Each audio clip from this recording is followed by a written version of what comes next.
श्री गणेशाय नमः। नमस्कार बंधुगण, जय जगन्नाथ।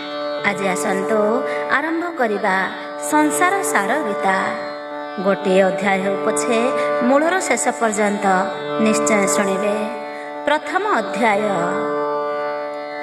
जय जय जगन्नाथ जगत ईश्वर, दुखी दुख निवारण भक्त सदर। देवतांक हिते मंचे जन्म होइल, कंस केशी जामलादि असुर नासिल। गोपपुर रक्षा कल गोवर्धन धरी, अंधको जे चक्षु देल प्रभु नर हरि। बच्छा बालकंकु हरि नेला वेदपति, निज अंगुजात कल केहि न जानती। राति अधे वृंदावने बंशी घेनी मिली, 16 सहस्र गोपी तुले कल तुम्भे केली। एपरि अपूर्व माया तोहि भियाइल, गोपीके गोटिए कृष्ण तक्षणे होइल। भूत केଳି आदि कल नाना कौतुक, गोपालंकु मोहिल जे होइण बालक। तोहर माया को प्रभु के जानी पारिब, महाजोगी शिव दिने करिण गौरव। बोइले तो माया केड़े देखा नारायण, शुणी करी महामाया कल जे भियाण। अपूर्व सुंदरी नारी रूप को धरिल, नेत्र कोणे चाही करी शिवंकु मोहिल। देखि करी शिव अंगे घारिला मदन, कोल करिबाकु शिव कले मने मन। मदन बाणरे अंग हुए जर जर, से नारी की कोल कले जाइबे गेहर। खसी गला से सुंदरी शिवंक हातरू, गोड़ाइण सदा शिव धइले पछरू। धरु धरु खसी गला पुणी से सुंदरी, मदन ज्वालारे शिव पड़ी हेले घारी। शिवंक आतंक देखी प्रभु भगवान, माया तेजी निज रूप धइले बहन। देखि करि लाज पाई प्रभु शूल पाणी, मुख पोति बसिले जे न कहिले बाणी। कोल करी कराइले शिवंकु संतोष, केमंते तो माया जानी पारिब मनुष्य। मोहठारे दया कर प्रभु भगवान, संसार सार गीता जे करी विरचन। जन्म हूँ मूर्ख मुहि धरी नाही खड़ी, पुराणादि गीता शास्त्र किछि नाही पढ़ी। मूर्ख होई पारे कवि तोहरी कृपारे, तोर दया हेले पंगु गिरी लंघी पारे। दिने सत्यभामा संगे प्रभु बनमाली, बसंत बनरे रही कले नाना केली। संत से अशोक मूले बसिले को जाई, सत्यभामा सहित रे प्रभु जदु साई। ए समय सत्यभामा गले पादे पड़ी, उभा होई बोइले को पुणी कर जोड़ी। भोनाथ कमल नेत्र अनुग्रह करी, बोल संसार जने जेने जीवे तरी। एहा शुणी बोइले जे प्रभु चक्रधर, शुण प्रिय कहुअछि मु तुम्भ आगर। संसारर सार कथा जेणु पचारिलु, संसार सार गीता जे नाम तेणु देलु। ए संसार सार गीता जे जन पढ़िब, ଏ ଭବସାଗରୁ ନିଶ୍ଚେ ସେହି ତରି ଯିବ। ଏହା ଶୁଣି ସତ୍ୟଭାମା ବୋଇଲେ ମନ୍ତ, ସଂସାର କେମନ୍ତ ହେଲା କହ ମୋତେ କାନ୍ତ। ଶ୍ରୀହରି ବୋଇଲେ ଶୁଣ ଆଗୋ ପ୍ରାଣ ସହି, ସଂସାରର ସାର କଥା ଶୁଣ ମନ ଦେଇ। ଜଳସ୍ଥଳ ନଳ ଯେ ପବନ ଆକାଶ, ସୁର ନର କିନ୍ନର ଯେ ଗନ୍ଧର୍ବ ରାକ୍ଷସ। ଚନ୍ଦ୍ର ସୂର୍ଯ୍ୟ ଗ୍ରହ ଆଦି ନକ୍ଷତ୍ର ସକଳ, ମଲେହର ବ୍ରହ୍ମାଦି ସର୍ବଦିଗ ପାଳ। ସ୍ୱର୍ଗ ମର୍ତ୍ତ୍ୟ ଯେ ପାତାଳ 14 ଭୁବନ, ପ୍ରଳୟ ଜଳରେ ସର୍ବେ ହୋଇଲେ ମଗନ। ମାରକଣ୍ଡ ଋଷି ଏକା କଳ୍ପ ବଟରେ, ଯୋଗ ଧ୍ୟାନ କରୁଥାନ୍ତି ବସି ପତ୍ର ପରେ। ଚାହୁଁ ଚାହୁଁ ଘୋର ଜଳ ଆସିଲା କମାଡ଼ି, ସେ ଜଳରେ ମାରକଣ୍ଡ ଋଷି ଗଲେ ବୁଡ଼ି। ଯେତେବେଳେ ମାରକଣ୍ଡ ପ୍ରଳୟ ହୋଇଲା, ବିଷ୍ଣୁଙ୍କ ମନକୁ ସବୁ ଚିନ୍ତା ଛାଡ଼ିଗଲା। ତହୁଁ ଯାଇ କ୍ଷୀର ସିନ୍ଧୁ ମଧ୍ୟେ ନାରାୟଣ, ଅନନ୍ତ ଶଯ୍ୟାରେ ପ୍ରଭୁ କଲେ କଶୟନ। ନିଦ୍ରା ଦେବୀ ଆସିବେନି ନୟନେ ଘାରିଲା, ଏହିପରି କେତେ ଯୁଗ ଜାଣ ବହିଗଲା। ଦିନେ ପୁଣି ବିଷ୍ଣୁ କଲେ ମନରେ ଭାବନା, ପୁନର୍ବାର ସୃଷ୍ଟି ଆମ୍ଭେ କରିବାର ରଚନା। ଏମନ୍ତ ବିଚାରି ଆଦି ଶକ୍ତିକୁ ଚିନ୍ତିଲେ, ପୁରୁଷେ କନାଭି ପଦ୍ମ ମଧ୍ୟ ଜାତ କଲେ। 4 ମୁଖ 8 ଭୁଜ 8ଟା ନୟନ, ବ୍ରହ୍ମା ବୋଲି ତାର ନାମ ଦେଲେ ଭଗବାନ। ସଂସାର ରଚନା କର ତାହାକୁ ବୋଇଲେ, ଆଜ୍ଞା ପାଇ ବ୍ରହ୍ମା ବେଗ ତହୁଁ ଚଳିଗଲେ।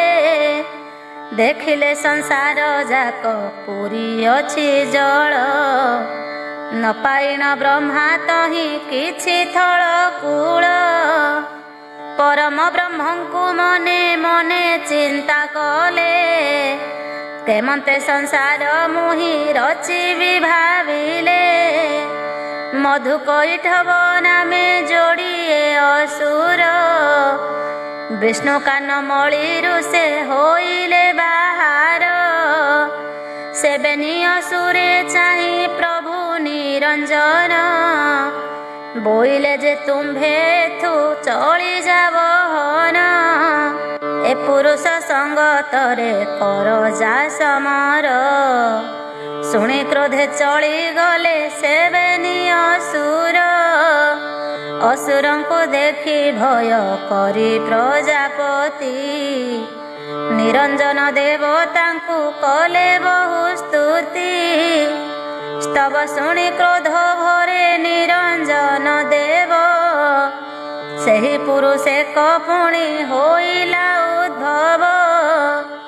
5ଟା ବଦନ ତାଙ୍କ 3ଟା ନୟନ, ତ୍ରିଲୋଚନ ବୋଲି ନାମ ଦେଲେ ନିରଞ୍ଜନ।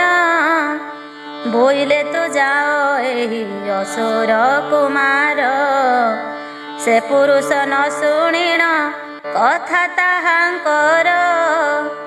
ଯୋଗ ଧ୍ୟାନେ ମଗ୍ନ ହେଲେ ବସି ଯୋଗାସନେ, ଦେଖି ବିଷ୍ଣୁ ପୁଣି ଚିନ୍ତା କଲେ ମନେ ମନେ। ହୃଦୟ ମଧ୍ୟରୁ ଜାତ ପୁରୁଷେ କହେଲା, ଜନମେ ସେ କ୍ଷଣି ହରି ନାମକୁ ବହିଲା। ଏମନ୍ତ ବୋଇଲେ ତାକୁ ପ୍ରଭୁ ନାରାୟଣ, ଅସୁର କୁମାରୀ ତୁହି କରି ଘୋର ରଣ। ଆଜ୍ଞା ପାଇ ହରି ବେଗେ ତହୁଁ ଚଳିଗଲେ, ଅସୁର ସଙ୍ଗରେ ମହାଯୁଦ୍ଧ ଆରମ୍ଭିଲେ। କଳ ପରେ ଘୋର ଯୁଦ୍ଧ ହେଲା ଦୁହିଁଙ୍କର, ଏହିପରି ବହିଗଲା ସହସ୍ର ବତ୍ସର, ବହୁତ କଷ୍ଟରେ ବଧ କଲେ ଅସୁରକୁ, ଥୋଇଲେ ଜଳର ମଧ୍ୟେ ଅସୁର ମେଦକୁ। ଶ୍ରୀମଧୁସୂଦନ ନାମ ବହିଲେ ଶ୍ରୀହରି, ବୋଲାଇଲେ ସେହି ଦିନୁ କଇଟ ଭରି। ଟଳ ଟଳ ହେଲା ମେଦ ବ୍ରହ୍ମା ଯେ ଦେଖିଲେ, 8 ଗୋଟି ତୁମ ନିଜ ଦେହୁ ପାଡ଼ିଲେ। ସେ ରୁମକୁ 8 ଦିଗେ ପୋତିଲେ କନେଇ, ଅଟଳ ହୋଇଲା ମେଦ ନଟଳିଲା ସେହି। ଅଷ୍ଟକୁଳାଚଳ ହେଲା 8 ଗୋଟି ରୁମ, ମେଦିନୀ ବୋଲିଣ ବ୍ରହ୍ମା ଦେଲେ ତାର ନାମ। ସେ ମେଦିନୀ ପରେ ବ୍ରହ୍ମା ବସି କଲେ ଧ୍ୟାନ, ରହିଲେ ବ୍ରହ୍ମାଙ୍କ ହୃଦେ ଆସି ନାରାୟଣ। ଆକାର ଉକାର ଆଉ ମକାରକୁ ଘେନି, ହିରଣ୍ୟ ଗର୍ଭରୁ ଜାତ ହେଲେ ହୁତିନି। ଏ 3 ଅକ୍ଷରୁ ଜନ୍ମ ହୋଇଲେ ଓଙ୍କାର, ଓଙ୍କାର ଯେ ଜଗତରେ ମୂଳ ବୀଜ ତାର। ଓଙ୍କାର ମଧ୍ୟରୁ ତାହା ବେଦ ଜନମିଲା, ବ୍ରହ୍ମାଙ୍କ ମୁଖରୁ ବେଦ ପ୍ରକାଶ ପାଇଲା। ରୁକ ଯଜୁ ସାମ ପୁଣି ଅଥର୍ବ ଯେ ବେଦ, କେବଳ ଜାଣନ୍ତି ବ୍ରହ୍ମା ଏ 4ଙ୍କ ଭେଦ। ଶିଶୁ ବେଦ କଥା ଅଟେ ଅତ୍ୟନ୍ତ ଗୁପ୍ତ, ମହାଯୋଗୀ ଶିବ ଏହା ଜାଣନ୍ତି ତା ତତ୍ତ୍ୱ। ସେ ହିରଣ୍ୟ ଗର୍ଭ ପାଦୁ ବିଶ୍ୱ ଜନମିଲା, ଦ୍ୱିତୀୟ ପାଦରୁ ସ୍ୱର୍ଗ ପୁର ଉପୁଜିଲା। ତୃତୀୟ ପାଦରୁ ହେଲା ପୁରୁଷ ଏକ ଜାତ, ବିରାଟ ପୁରୁଷ ନାମେ ହେଲା ସେ ଖ୍ୟାତ। ଓଙ୍କାରରୁ ଉପୁଜିଲା 50 ଅକ୍ଷର, ତହୁଁ ଉପୁଜିଲା ଯନ୍ତ୍ର ତନ୍ତ୍ର ମନ୍ତ୍ର ସାର। ବେଦ ମନ୍ତ୍ରେ ଚତୁର୍ମୁଖ ଏକ ଯଜ୍ଞ କଲେ, ସେ ଯଜ୍ଞରୁ ପଶୁ ପକ୍ଷୀ ଆଦି ଜନମିଲେ। ବନଗିରି ବୃକ୍ଷ ଲତା ଦେଶ ଗ୍ରାମ ପୁର, ସାମବେଦେ ହୋମ କଲେ ପୁଣି ବେଦ ବର। ତହୁଁ ଛନ୍ଦ ଋଷି ମୁନି ଜନମ ହୋଇଲେ, ପୁଣି ଛେଳି ମେଣ୍ଢା ଗୋରୁ ଅଶ୍ୱ ଜନମିଲେ। ଋକ ବେଦ ପଢ଼ି ବ୍ରହ୍ମା ଦେଲେ କ ଆହୁତି, ସପ୍ତଋଷି ସିଦ୍ଧ ଗଣ ହେଲେ ଉତ୍ତପତି। ଯଦୁର୍ବେଦ ମନ୍ତ୍ର ପଢ଼ି ପୁଣି କଲେ ହୋମ, ଯକ୍ଷ ରକ୍ଷ ଗନ୍ଧର୍ବାଦି ହୋଇଲେ ଜନମ।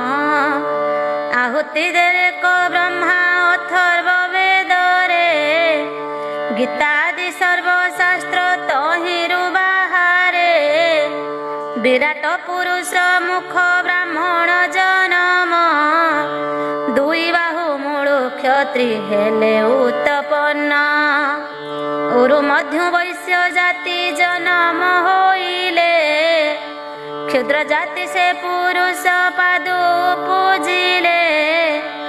ମନରୁ ଚନ୍ଦ୍ରମା ହେଲେ ସୂର୍ଯ୍ୟ ନୟନରୁ, ଜନମିଲେ ବାୟୁ ପ୍ରାଣ ବେନି ଶ୍ରବଣରୁ। ନାଭି ମଧ୍ୟ ଅନ୍ତରିକ୍ଷେ ବଦନ ନଳ, ଶିର ମଧ୍ୟ ପୂଜିଲା ଭୁବନ ସକଳ। ଦିଗ ସବୁ ଜନମିଲେ ଶ୍ରବଣ ମୂଳରୁ, ମନ୍ତ୍ରେ ବ୍ରହ୍ମା ପକାଇଲେ ଅଗ୍ନି ମଧ୍ୟେ ଚରୁ। ସେହି ଯଜ୍ଞ କୁଣ୍ଡ ମଧ୍ୟ ଦେବ ଜନମିଲେ, କ୍ରମେ କ୍ରମେ ନର ନାରୀ ଜାତି ଜନମିଲେ। ଦକ୍ଷ ପ୍ରଜାପତି ତହୁଁ ହୋଇଲେ ଜନମ, ତାତହୁଁ 60 କନ୍ୟା ହେଲେ ଉତ୍ତପନ୍ନ। ନର ନାରୀ ସଙ୍ଗମରେ ସଂସାର ହୋଇଲା, ପୃଥିବୀରେ ବୀଜ ପଡ଼ି ବୃକ୍ଷ ଉପୁଜିଲା। 56 କୋଟି ଯେ ଜୀବ କ୍ରମେ ହେଲେ ଜାତ, ସଂସାର ରଚନା କଥା କହିଲି ସଙ୍ଗାତ। ତୋହର ଭକତି ଦେଖି ଆଗ ପ୍ରାଣ ସହି, ଏଗୁପତ କଥା ତୋତେ କହିଲି ବୁଝାଇ। ଯେ ଜନ ଶୁଣିବ ଏହା ପଢ଼ି ଶୁଣାଇବ, ଏ ସଂସାର ବାଧା ତାକୁ କେବେ ନ ଲାଗିବ। ଏ ହରିଚରିତ କଥା ଅଟେ ସୁଧାରସ, ସବୁବେଳେ ପିଇବାକୁ ବାଞ୍ଛେ ମଧୁଦାସ। ଇତି ଶ୍ରୀ ସଂସାର ସାର ଗୀତାୟାମ୍ ବ୍ରହ୍ମ ବିଦ୍ୟାୟାମ୍ ଶ୍ରୀକୃଷ୍ଣ ସତ୍ୟଭାମା ସମ୍ବାଦେ ସଂସାର ରଚନା ବର୍ଣ୍ଣନେ ନାମ ପ୍ରଥମ ଅଧ୍ୟାୟ। ଦ୍ୱିତୀୟ ଅଧ୍ୟାୟ। ସତ୍ୟଭାମା ଉବାଚ ଶୁଣିଦେବି ସତ୍ୟଭାମା ହୋଇଲେ ସନ୍ତୋଷ, ଉଦ୍ଧାର କରନ୍ତୁ ମତେ ପ୍ରଭୁ ପୀତବାସ। ଏତେ ବୋଲି ପ୍ରଭୁଙ୍କର ଚରଣ ଧୋଇଲେ, ସେହି ପାଦ ଉଦକକୁ ଆନନ୍ଦେ ପିଇଲେ। କରପତ୍ର ଯୋଡ଼ିଣ ଯେ ଦେବି ସତ୍ୟଭାମା, ମୋ ମନୁ ସଂଶୟ ଫେଡ଼ ପରମ ଉତ୍ତମା। କାହୁଁ ଆସି ଯିବ ଏଥି ହୋଇଲା ଜନମ, କେଉଁଠାରେ ଦେହରେ ରୁହଇ ପରମ। ଜୀବର ଗତି କି ତୁମ୍ଭେ କୁହ ବାସୁଦେବ, ସଂସାରର ଭଲ ମନ୍ଦ ସମସ୍ତ କହିବ। ମନୁଷ୍ୟ ଜନ୍ମର କଥା କହ ଯଦୁ ସାଇ, ନରକ ଯାତନା ଭୋଗ କରେ କାହିଁ ପାଇଁ। ଏହା ମୋତେ ସଂକ୍ଷେପିଣ କହ ପୀତବାସ, ତୁମ୍ଭ ମୁଖ ଶୁଣି ମନ ହୋଇବ ସନ୍ତୋଷ। ସତ୍ୟଭାମା ମୁଖ ଚାହିଁ ପ୍ରଭୁ ଜଗନ୍ନାଥ, ବୋଇଲେ ତୁ ଅଟୁ ମୋର ପ୍ରାଣର ସଙ୍ଗାତ। ସଂସାରର ଭଲ ମନ୍ଦ ପଚାରିଲୁ ସହି, ପଦେ ପଦେ କରି ତୋତେ କହିବା ବୁଝାଇ। ଜୀବର ଉଦ୍ଧାର ଗତି ପଚାରିଲୁ ମୋତେ, ବୁଝାଇ କହିବା ତୋତେ ଶୁଣ ଏକ ଚିତେ। ଜୀବ ଯେତେବେଳେ ମାତା ଗର୍ଭେ ସମ୍ଭବଇ, ସୁବୁଦ୍ଧି କଥାକୁ ପୁଣି ସେହି ଆଚରଇ। ଯେବେ ମୁହିଁ ଯାଇ ଜନ୍ମ ହେବି ସଂସାରରେ, କରିବଇ ସେବା ସାଧୁ ସିଦ୍ଧ ନିରନ୍ତରେ। ଏମନ୍ତ ବିଚାର ଗର୍ଭେ କରୁଥାଇ ସେହି, ମାତା ଗର୍ଭେ ବୋଲୁଥାଏ ତ୍ରାହି ଭାବଗ୍ରାହୀ। ଯେତେବେଳେ ଜନ୍ମ ହୁଏ ସେହି ଭବ ମଧ୍ୟେ, ପାଶରଇ ତାହା ପୁଣି ନ ବୋଲଇ ଭାବେ। ଭବାନବେ ପଡ଼ି ତାର ହେତୁ ବୁଡ଼ି ଯାଇ, ଗାରିମାପଣକୁ ବହି କରଇ ବଡ଼ାଇ। ଗୁରୁଙ୍କୁ ଛାଡ଼ିଲେ ସେହି ନାମକୁ ଛାଡ଼ଇ, ସତ କଥା ଛାଡ଼ି ସେହୁ ଅସତ୍ୟକୁ ଯାଇ। ମନ୍ଦ କଥା ମାନଙ୍କରେ କରେ କଳି ଦ୍ୱନ୍ଦ, କୁଟୁମ୍ବ ପୋଷଣ ସେହୁ କଲେ ସବୁ ଫାନ୍ଦ। ପୁଣ୍ୟ କଥା ଛାଡ଼ି ପାପ କଥା ଆଚରଇ, ଦେହ ଛାଡ଼ି ଯିବା କଥା ମନେ ନ ପଡ଼ଇ। ଦଣ୍ଡାକୁ ତାଡ଼ିଣ ସେହୁ ଫନ୍ଦା ଯେ କରଇ, ବହୁତ ଫଳିବ ବୋଲି ମନେ ବିଚାରଇ। ମୂଳ ବୁଡ଼ି ଯାଇ ସବୁ ନ ହୁଅଇ ତାହା, ଧାନ ଖଣି ନାଶ ଗଲେ ବୋଲେ ଆହା। ପାଣି ଲାଗି ଧାନ ଖଣି ପଚି ସଢ଼ି ଯାଏ, କୁଟୁମ୍ବଙ୍କୁ ନିରୋଧଇ ନ ଦିଏ ଗୋଟିଏ। କୁଟୁମ୍ବ କଷଣ ଦିଏ ବନ୍ଧୁ ଭାଇ ନାହିଁ, ବିକା କିଣା କରୁଥାଏ ମିଛ ଭାବ ବହି।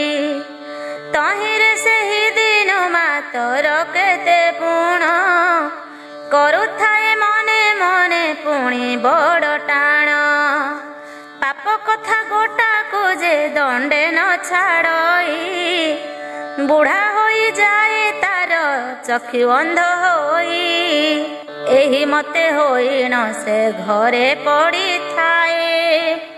କୁଟୁମ୍ବଙ୍କ ଠାରୁ ବହୁ ଭର୍ସନା ସେ ପାଏ, ଏହିପରି ଦିନା କେତେ ଆତଜାତ ହୋଏ। ସମୟ ହୋଇଲେ ପୁଣି ଜୀବ ଛାଡ଼ିଯାଏ, ତହୁଁ ଆସି ଦମଦୂତେ ବାନ୍ଧି କରି ନିଅନ୍ତି। ଯମର ଛାମୁରେ ତାକୁ ସେହି କ୍ଷଣି ଦିଅନ୍ତି। ଚିତ୍ରଗୁପ୍ତକୁ ଚାହିଁ ପଚାରଇ ଯମ, କରିଅଛି କେଉଁ ଦାନ ଧର୍ମ ଏହୁ ଜନ। ଏହା ରହେ କେତେ ପୁଣ୍ୟ କହିଦେବା ମୋତେ, ଏହି ପୁଣି ଦଣ୍ଡ ମଣ୍ଡ ପାଇବ ଯେ କେତେ। ଏ ପାପୀର କଥା ମୋତେ ସଂକ୍ଷେପୀଣ କହ, ପାପ ପୁଣ୍ୟ ଦେଖି କରି ୟାକୁ ଦଣ୍ଡ ଦିଅ। ଯମ ଆଜ୍ଞା ପାଇଣ ସେ ଚିତ୍ରଗୁପ୍ତ ଯାଇ, ପାଞ୍ଜି ଫେଇ କହୁଛନ୍ତି ଶୁଣିବା ଗୋସାଇଁ। ବହୁତ ଯେ ପାପ ମାନ ଅର୍ଜି ଅଛି ଏହୁ, ପୁଣ୍ୟ କଥା ଗୋଟିଏ ତ ଲେଖା ନାହିଁ ଆଉ। କୁଟୁମ୍ବଙ୍କୁ ବହୁତ ଏ ଦୁଃଖ ଦେଇଅଛି, ପାଞ୍ଜିରେ ମନ୍ତ କଥା ସମସ୍ତ କହିଛି। ଆବର ଅନେକ ପାପ କରିଅଛି ସେହୁ, ସୁଖ ନର୍କ ଭୋଗ କରୁ ଜନ୍ମ ଜନ୍ମ ଏହୁ। ସତ୍ୟଭାମା ମୁଖ ଚାହିଁ କହୁଛନ୍ତି ହରି, ଏକ ମନ ହୋଇ ଶୁଣ ହେତୁ ପଥ ଧରି। ଏହା ଶୁଣି ସତ୍ୟଭାମା ପୁଣି ପଚାରଇ, ଏଠାରେ ସନ୍ଦେହ ମୋତେ ଲାଗିଲା ଗୋସାଇଁ। ବୋଇଲେ ଯେ ଜନ୍ମେ ଜନ୍ମେ ନର୍କ ଭୋଗ ହେବ, ଏସନ କଥାକୁ ଫେଡ଼ି କହ ବାସୁଦେବ। ତୁମ୍ଭ ମୁଖ ଶୁଣିଲେ ମୁଁ ଯିବଇ ପରତେ, ବୁଝାଇ କହିବ ନାଥ ଏହି କଥା ମୋତେ। ଶ୍ରୀହରି ବୋଲନ୍ତି ତୁମ୍ଭେ ଶୁଣ ଗୋ ଭବାନୀ, ପଚାରିଲୁ ଯାହା ଶକ୍ରାଜିତର ଦୁଲଣୀ। ସୁଖେ କେହ୍ନେ ନର୍କ ଭୋଗ ପ୍ରାଣୀ ଯେ କରଇ, ଜନ୍ମେ ଜନ୍ମେ କର ଭୋଗ କହୁଛି ବୁଝାଇ। ପାପୀକୁ ବହୁତ ଦଣ୍ଡ ଯମଦୂତେ ଦିଅନ୍ତି, ପାପ ପୁଣ୍ୟ ବୁଝିବାକୁ ନରକେ ପକାନ୍ତି। ଜନମ ହୁଅଇ ତହୁଁ ନିଚ କୂଳେ ଯାଇ, ଧୋବା କୂଳେ ଜାତ ହୋଇ ବସନ ଧୁଅଇ। ଅପ୍ରତିଷ୍ଠ ଲୁଗା ମାନ କନ୍ଧେ ବୋହି ନିଏ, ଆମ୍ଭର ଜୀବିକା ବୋଲି ମନେ ହସୁଥାଏ। ଦିନ କାଳ ବଞ୍ଚୁଥାଏ ଏମନ୍ତ ପ୍ରକାରେ, ମଦ ମାଂସ କିଛି ହେଲେ ଭକ୍ଷଇ ବିଚାରେ।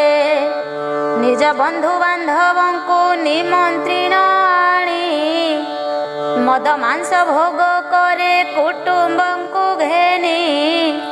ଦୁଃଖ ବୋଲି ତାହାକୁ ଯେ ନଘେ ନଈ ମନେ, ଆନନ୍ଦରେ ନର୍କ ଭୋଗ କରଇ ଏସନେ। ନର୍କ ଭୋଗ କଥା ତୁମ୍ଭେ ପଚାରିଲ ମୋତେ, ପଦେ ପଦେ ବୁଝାଇଣ କହିଦେଲି ତୋତେ। ପଚାରନ୍ତି ଶ୍ରୀକୃଷ୍ଣଙ୍କୁ ଚାହିଁ ସତ୍ୟଭାମା, ଆହୁରି କଥାଏ ମୁହିଁ ପଚାରଇ ସିନା। ଗର୍ଭେ ଥାଇ ଯିବ ଯାହା ମନେ ବାଞ୍ଛା କଲା, ସେ କଥା ଗୋଟିକୁ ମନ କେମନ୍ତ ଛାଡ଼ିଲା। ଏହା ମୋତେ ଫେଡ଼ି କରି କହ ବାସୁଦେବ, ତବ ମୁଖ ଶୁଣି ମୋର ପାପ ଧ୍ୱଂସ ହେବ। ଜଗନ୍ନାଥ କହୁଛନ୍ତି ସତ୍ୟଭାମା ଚାହିଁ, ଏଥିର ଚରିତ୍ର ତୋତେ କହିବା ବୁଝାଇ। ଏହି ଜୀବ ଯେତେବେଳେ ମାତୃ ଗର୍ଭେ ଥିଲା, ପରମତା ସଙ୍ଗେ ନାହିଁ ଆଡ଼ ହୋଇଗଲା।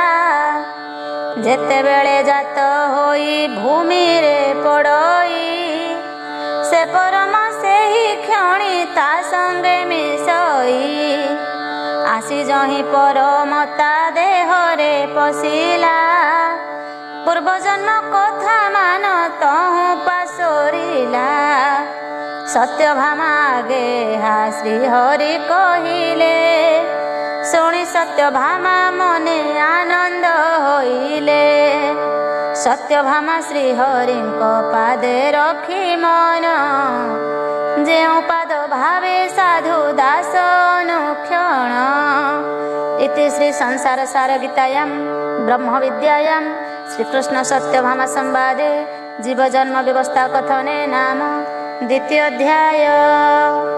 ତୃତୀୟ ଅଧ୍ୟାୟ।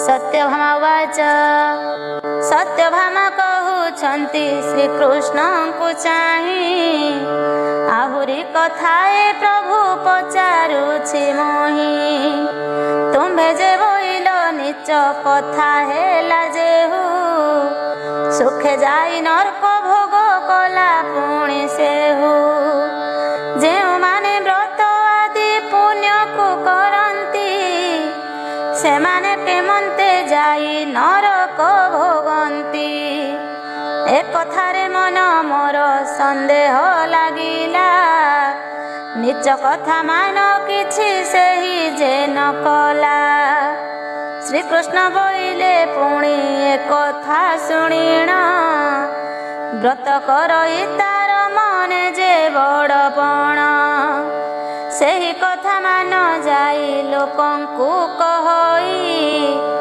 ପାଶରେ ଯିବ ଆତ୍ମାକୁ ଦହିର୍ଯ୍ୟ କରଇ ପୂର୍ବଜନ୍ମ କଥା ଗୋଟି ଭୋଗ କରୁଥାଏ ମନେ ମନେ ଯେ ତାହାର ବଡ଼ପଣ ହୁଏ ଏଣେ ପାପ ହେବ ବୋଲି ପୁଣି ନ ପାଳଇ ସେହି ଧନ ମଦ ଭରେ ଥାଏ ଭୋଳ ହୋଇ କାନ୍ଦି କରି କାହାଗେ ଯେବେ ନ କହିବ ତାହାର ବହୁତ ପୁଣ୍ୟ ନିଶ୍ଚୟ ହୋଇବ ବଡ଼ି ମପଣକୁ ବହି ଯେବେ ସେ କରଇ ବ୍ରତ ଫଳ ନାଶ ଯାଇ ପାତକ ହୁଅଇ ତାହାକୁ ସେ ପାପ କେବେ ନୁହଁଇ ଯେ ପାର ନର୍କ ଭୁଞ୍ଜୁ ଥାଇ ସେହୁ ଜନ୍ମ ଜନ୍ମାନ୍ତର ଯେଉଁ ଜନମେ ନାମକୁ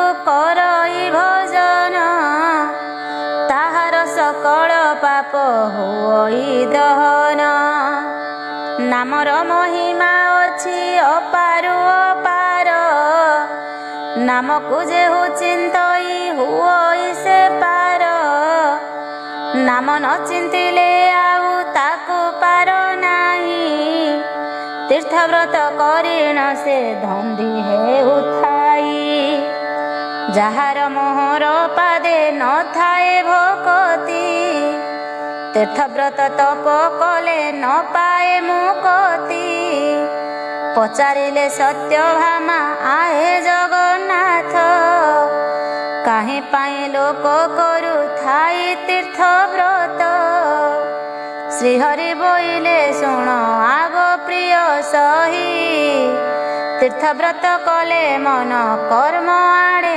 ଯାଇ ନାମରେ ବିଶ୍ୱାସ ତାର ଜନମେ କ୍ରମରେ ସେଥିପାଇଁ ତୀର୍ଥବ୍ରତ କରୁଥାନ୍ତି ନରେ ତୀର୍ଥବ୍ରତ ତପ କଥା କହିଦେଲୁ ତୋତେ ସେହି କଥା ତୋହି ଯେଣ ପଚାରିଲୁ ମୋତେ ଶୁଣି କରି ସତ୍ୟଭାମା ହୋଇଲେ ହରସ କଥାଏ ପଚାରୁ ଅଛି କହ ପିତବାସ ଆମେ ପ୍ରଭୁ ନାମକୁ ଯେ ତୁମ୍ଭେ ଓଟ ସାର କାହୁଁ ଆସିଥିଲା ନାମ କାହିଁ ତାର ଘର ଏ କଥା ଗୋଟାକ ମୋତେ କହ ଚକ୍ରଧର ତୁମ୍ଭ ମୁଖ ଶୁଣି ମୋର ପାପ ହେଉ ଦୂର ଶ୍ରୀହରି ବୋଇଲେ ତୁ ଗୋ ମୋ ପ୍ରାଣର ସହି ଏ କଥା ଗୋଟାକ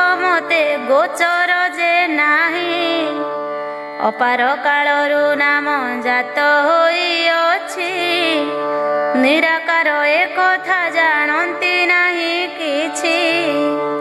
ଏ ବଡ଼ ଗୁପ୍ତ କଥା ତୋତେ କହିଲଇଁ, ନାମ ବ୍ରହ୍ମ ପୁଣ୍ୟରୁ ଯେ ଜନମ ହୁଅଇ।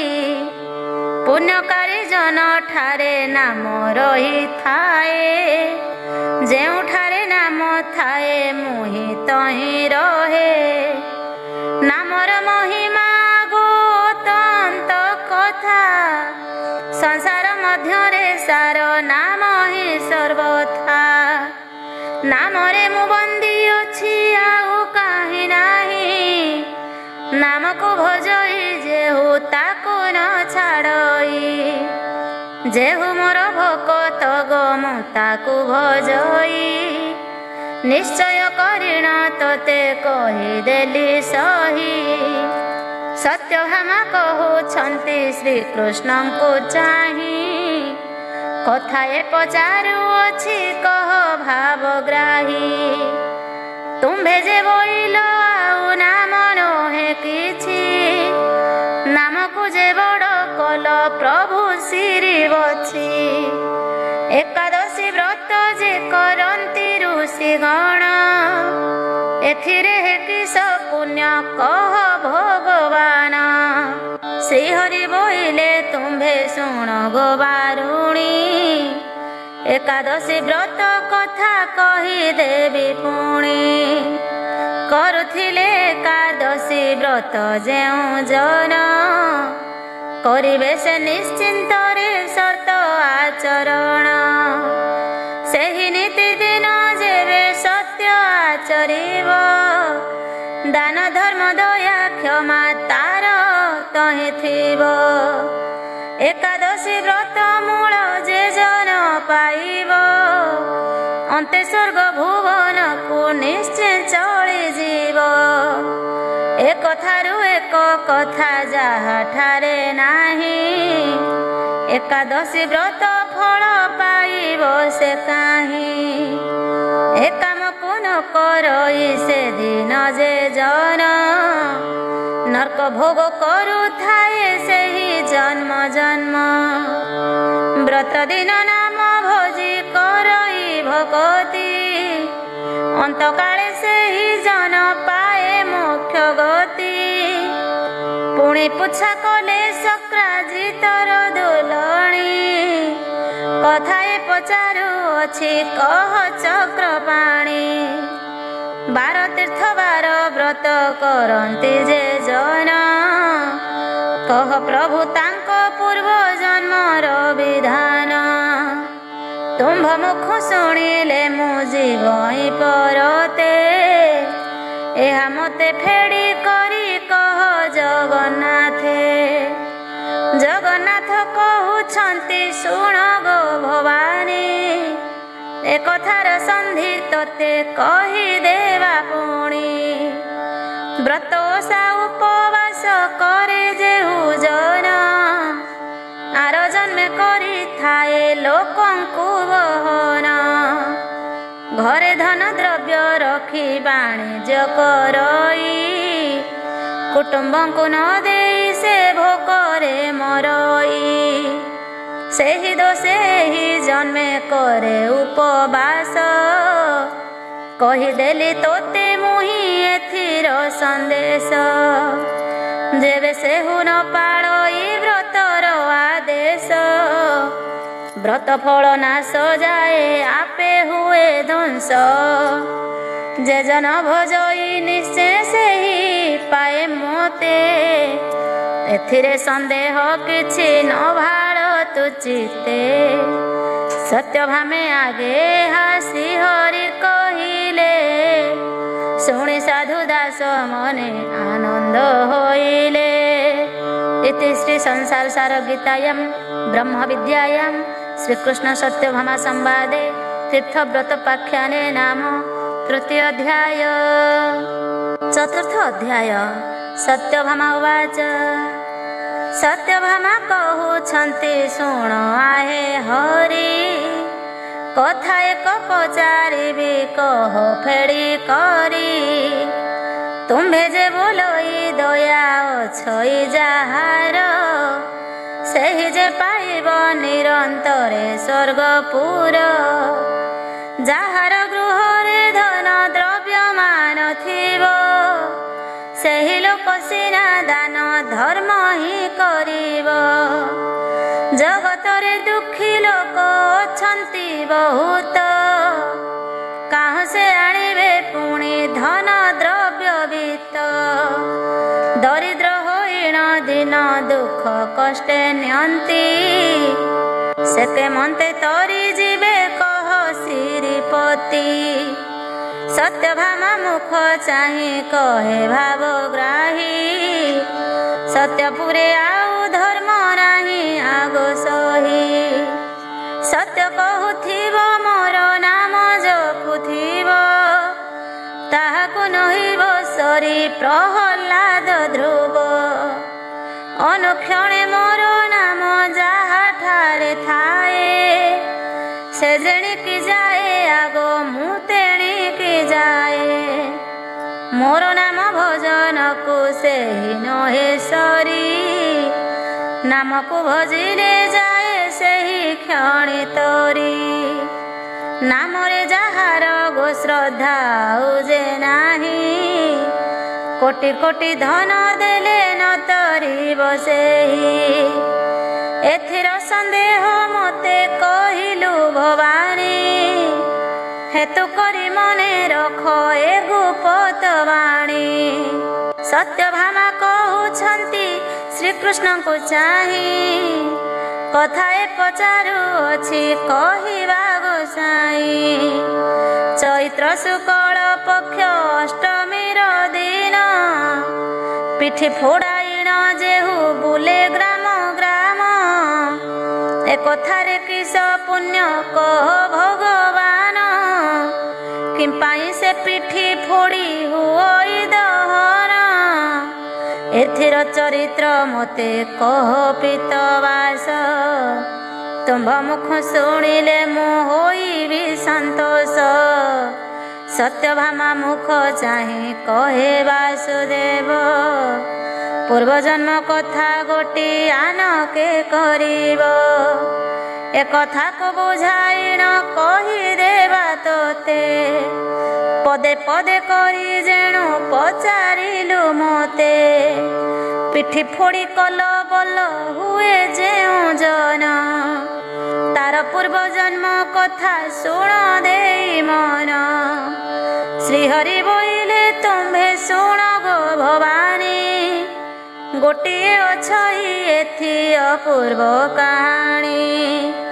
ଯେଉଁ କଥା ହୋଇଥିଲା ତ୍ରେତୟା ଯୁଗରେ, ତାହା କହୁଛି ମୁଁ ସଖୀ ତୋର ଆଗରେ। ମଧୁପୁର ବୋଲି କରିଥିଲା ଏକ ଗ୍ରାମ, ମାଧବ ଅଟଇ ଜାଣ ସେ ରାଜାର ନାମ। ସେ ରାଜାର ଚରିତ ଯେ କହିବ ବୁଝାଇ, ଆଗ ସତ୍ୟଭାମା ତୁମେ ଶୁଣ ମନ ଦେଇ। ସେ ରାଜାର ଚଉକିଆ ନାମ ଶୁଣ ସହି, ବାସୁଦେବ ଜେନା ତହିଁ ଚଉକି ଦିଅଇ। ରାତ୍ର ଉଜାଗର ହୋଇ ରାଜା ସନ୍ନିଧାନେ, ତରବାରି ଧରି ଜଗି ରହେ ପ୍ରତିଦିନେ। ରାଜା ରାଣୀ ନିଦ୍ରା ଯାନ୍ତି ପଲଙ୍କ ଉପରେ, ବାସୁଦେବ ଖଣ୍ଡା ଧରି ଜଗେ ଉଜାଗରେ। ଏମନ୍ତ ପ୍ରକାରେ କେତେ ଦିନ ବହିଗଲା, ବାସୁଦେବ ଜେନା ଏକ ଦିନେ ଜଗିଥିଲା। ପୁଅ ଘେନି ରାଜା ରାଣୀ ପଲଙ୍କ ଉପରେ, ଆନନ୍ଦ ହୋଇଣ ନିଦ୍ରା ଗଲେ ନିଶ୍ଚିନ୍ତରେ। ଏ ସମୟ ସର୍ପ ଏକ ପ୍ରବେଶ ହୋଇଲା, ଚାନ୍ଦୁଆରେ ପଡ଼ି ଫଣା ତଳକୁ ସେ କଲା। ଏ ସମୟ ବାସୁଦେବ ସର୍ପକୁ ଦେଖିଲା, ଦେଖିଣ ସେ ମନ ମଧ୍ୟେ ଏହା ବିଚାରିଲା। ନିଶ୍ଚୟଟି ସର୍ପ ଆଜି ଦଂଶିବ ରାଜାଙ୍କୁ, ରାଜା ନା ସଜିବା ପାପ ଲାଗିବ ଆମ୍ଭଙ୍କୁ। ଏମନ୍ତ ବିଚାରି ସେ ଯେ ଖଣ୍ଡାକୁ ଧରିଲା, ବେନି ଖଣ୍ଡ କରି ସେହି ସର୍ପକୁ ହାଣିଲା। ଖଣ୍ଡିଏ ରହିଲା ସେହି ଚାନ୍ଦୁଆ ଉପରେ, ପଡ଼ିଲାକ ଆଉ ଖଣ୍ଡେ ଛିଡ଼ି କେତେ ଦୂରେ। ଚାନ୍ଦୁଆରୁ ଆର ଖଣ୍ଡ କାଢ଼ିବା ବେଳରେ ଗରଳ ପଡ଼ିଲା ବୋଲି ରାଣୀଙ୍କ ସ୍ତନରେ। ଶୋଇଛନ୍ତି ରାଜା ରାଣୀ ଅସାଷ୍ଟମ ହୋଇ, ସେବେନୀଙ୍କ କୋଳେ ପୁତ୍ର ଗୋଟିଏ ଅଛି ଶୋଇ।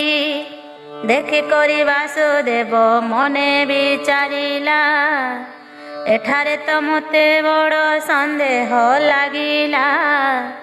ଏହି କ୍ଷଣି ବାଳକ ତ ଉଠିବ ଚିଆଇଁ, ମାତା ସ୍ତନ କ୍ଷୀର ପାନ କରିବ ଯେ ଯାଇ। ତେତେବେଳେ କ୍ଷୀର ସଙ୍ଗେ ଗରଳ ଖାଇବ, ସେହି କ୍ଷଣି ସେ ବାଳକ ପ୍ରାଣ ଛାଡ଼ିଯିବ। ଏତେ ବିଚାରିଣ ହାତେ ଖଣ୍ଡାକୁ ଘେନିଲା, ସରୁ ଲୁଗା ଖଣ୍ଡେ ଖଣ୍ଡା ଆଗରେ ବାନ୍ଧିଲା। ଖଣ୍ଡା ଅଗେ ଲୁଗା ବାନ୍ଧି ଅତି ଯତ୍ନ କରି, ଗରଳ ପୋଛିଲା ସେ ଯେ ଖଣ୍ଡା ଅଗ ଧରି। ସେ ସମୟ ରାଣୀଙ୍କର ନିଦ୍ରା ଯେ ଭାଙ୍ଗିଲା, ଧଡ଼ପଡ଼ ହୋଇ ରାଜା ଉଠି ସେ ବସିଲା। ବୋଇଲାରେ ପାମର ତୁ ମନ୍ଦ କର୍ମ କଲୁ, ପାଟ ମହାଦେଈଙ୍କୁ ତୁ କେମନ୍ତେ ଛୁଇଁଲୁ। ଏତେ ବୋଲି ରାଜା ମନ୍ତ୍ରୀ ଗଣଙ୍କୁ ଜେରାଇ, ବୋଇଲେ ଦୋରେ ହାକୁ ହାଣି ପକା ନେଇ। ବାସୁଦେବ ଜେନା ଯେତେ ପ୍ରକାରେ କହିଲେ, ତାହା କଥା ନ ଶୁଣିଲେ ତାକୁ ଘେନି ଗଲେ। ନୂଆ ବସ୍ତ୍ର ପିନ୍ଧାଇଣ ପାତ୍ର ମନ୍ତ୍ରୀ ନେଲେ, ଫୁଲ ଧଣ୍ଡା ମାଳ ତାର ଗଳେ ଲମ୍ବାଇଲେ।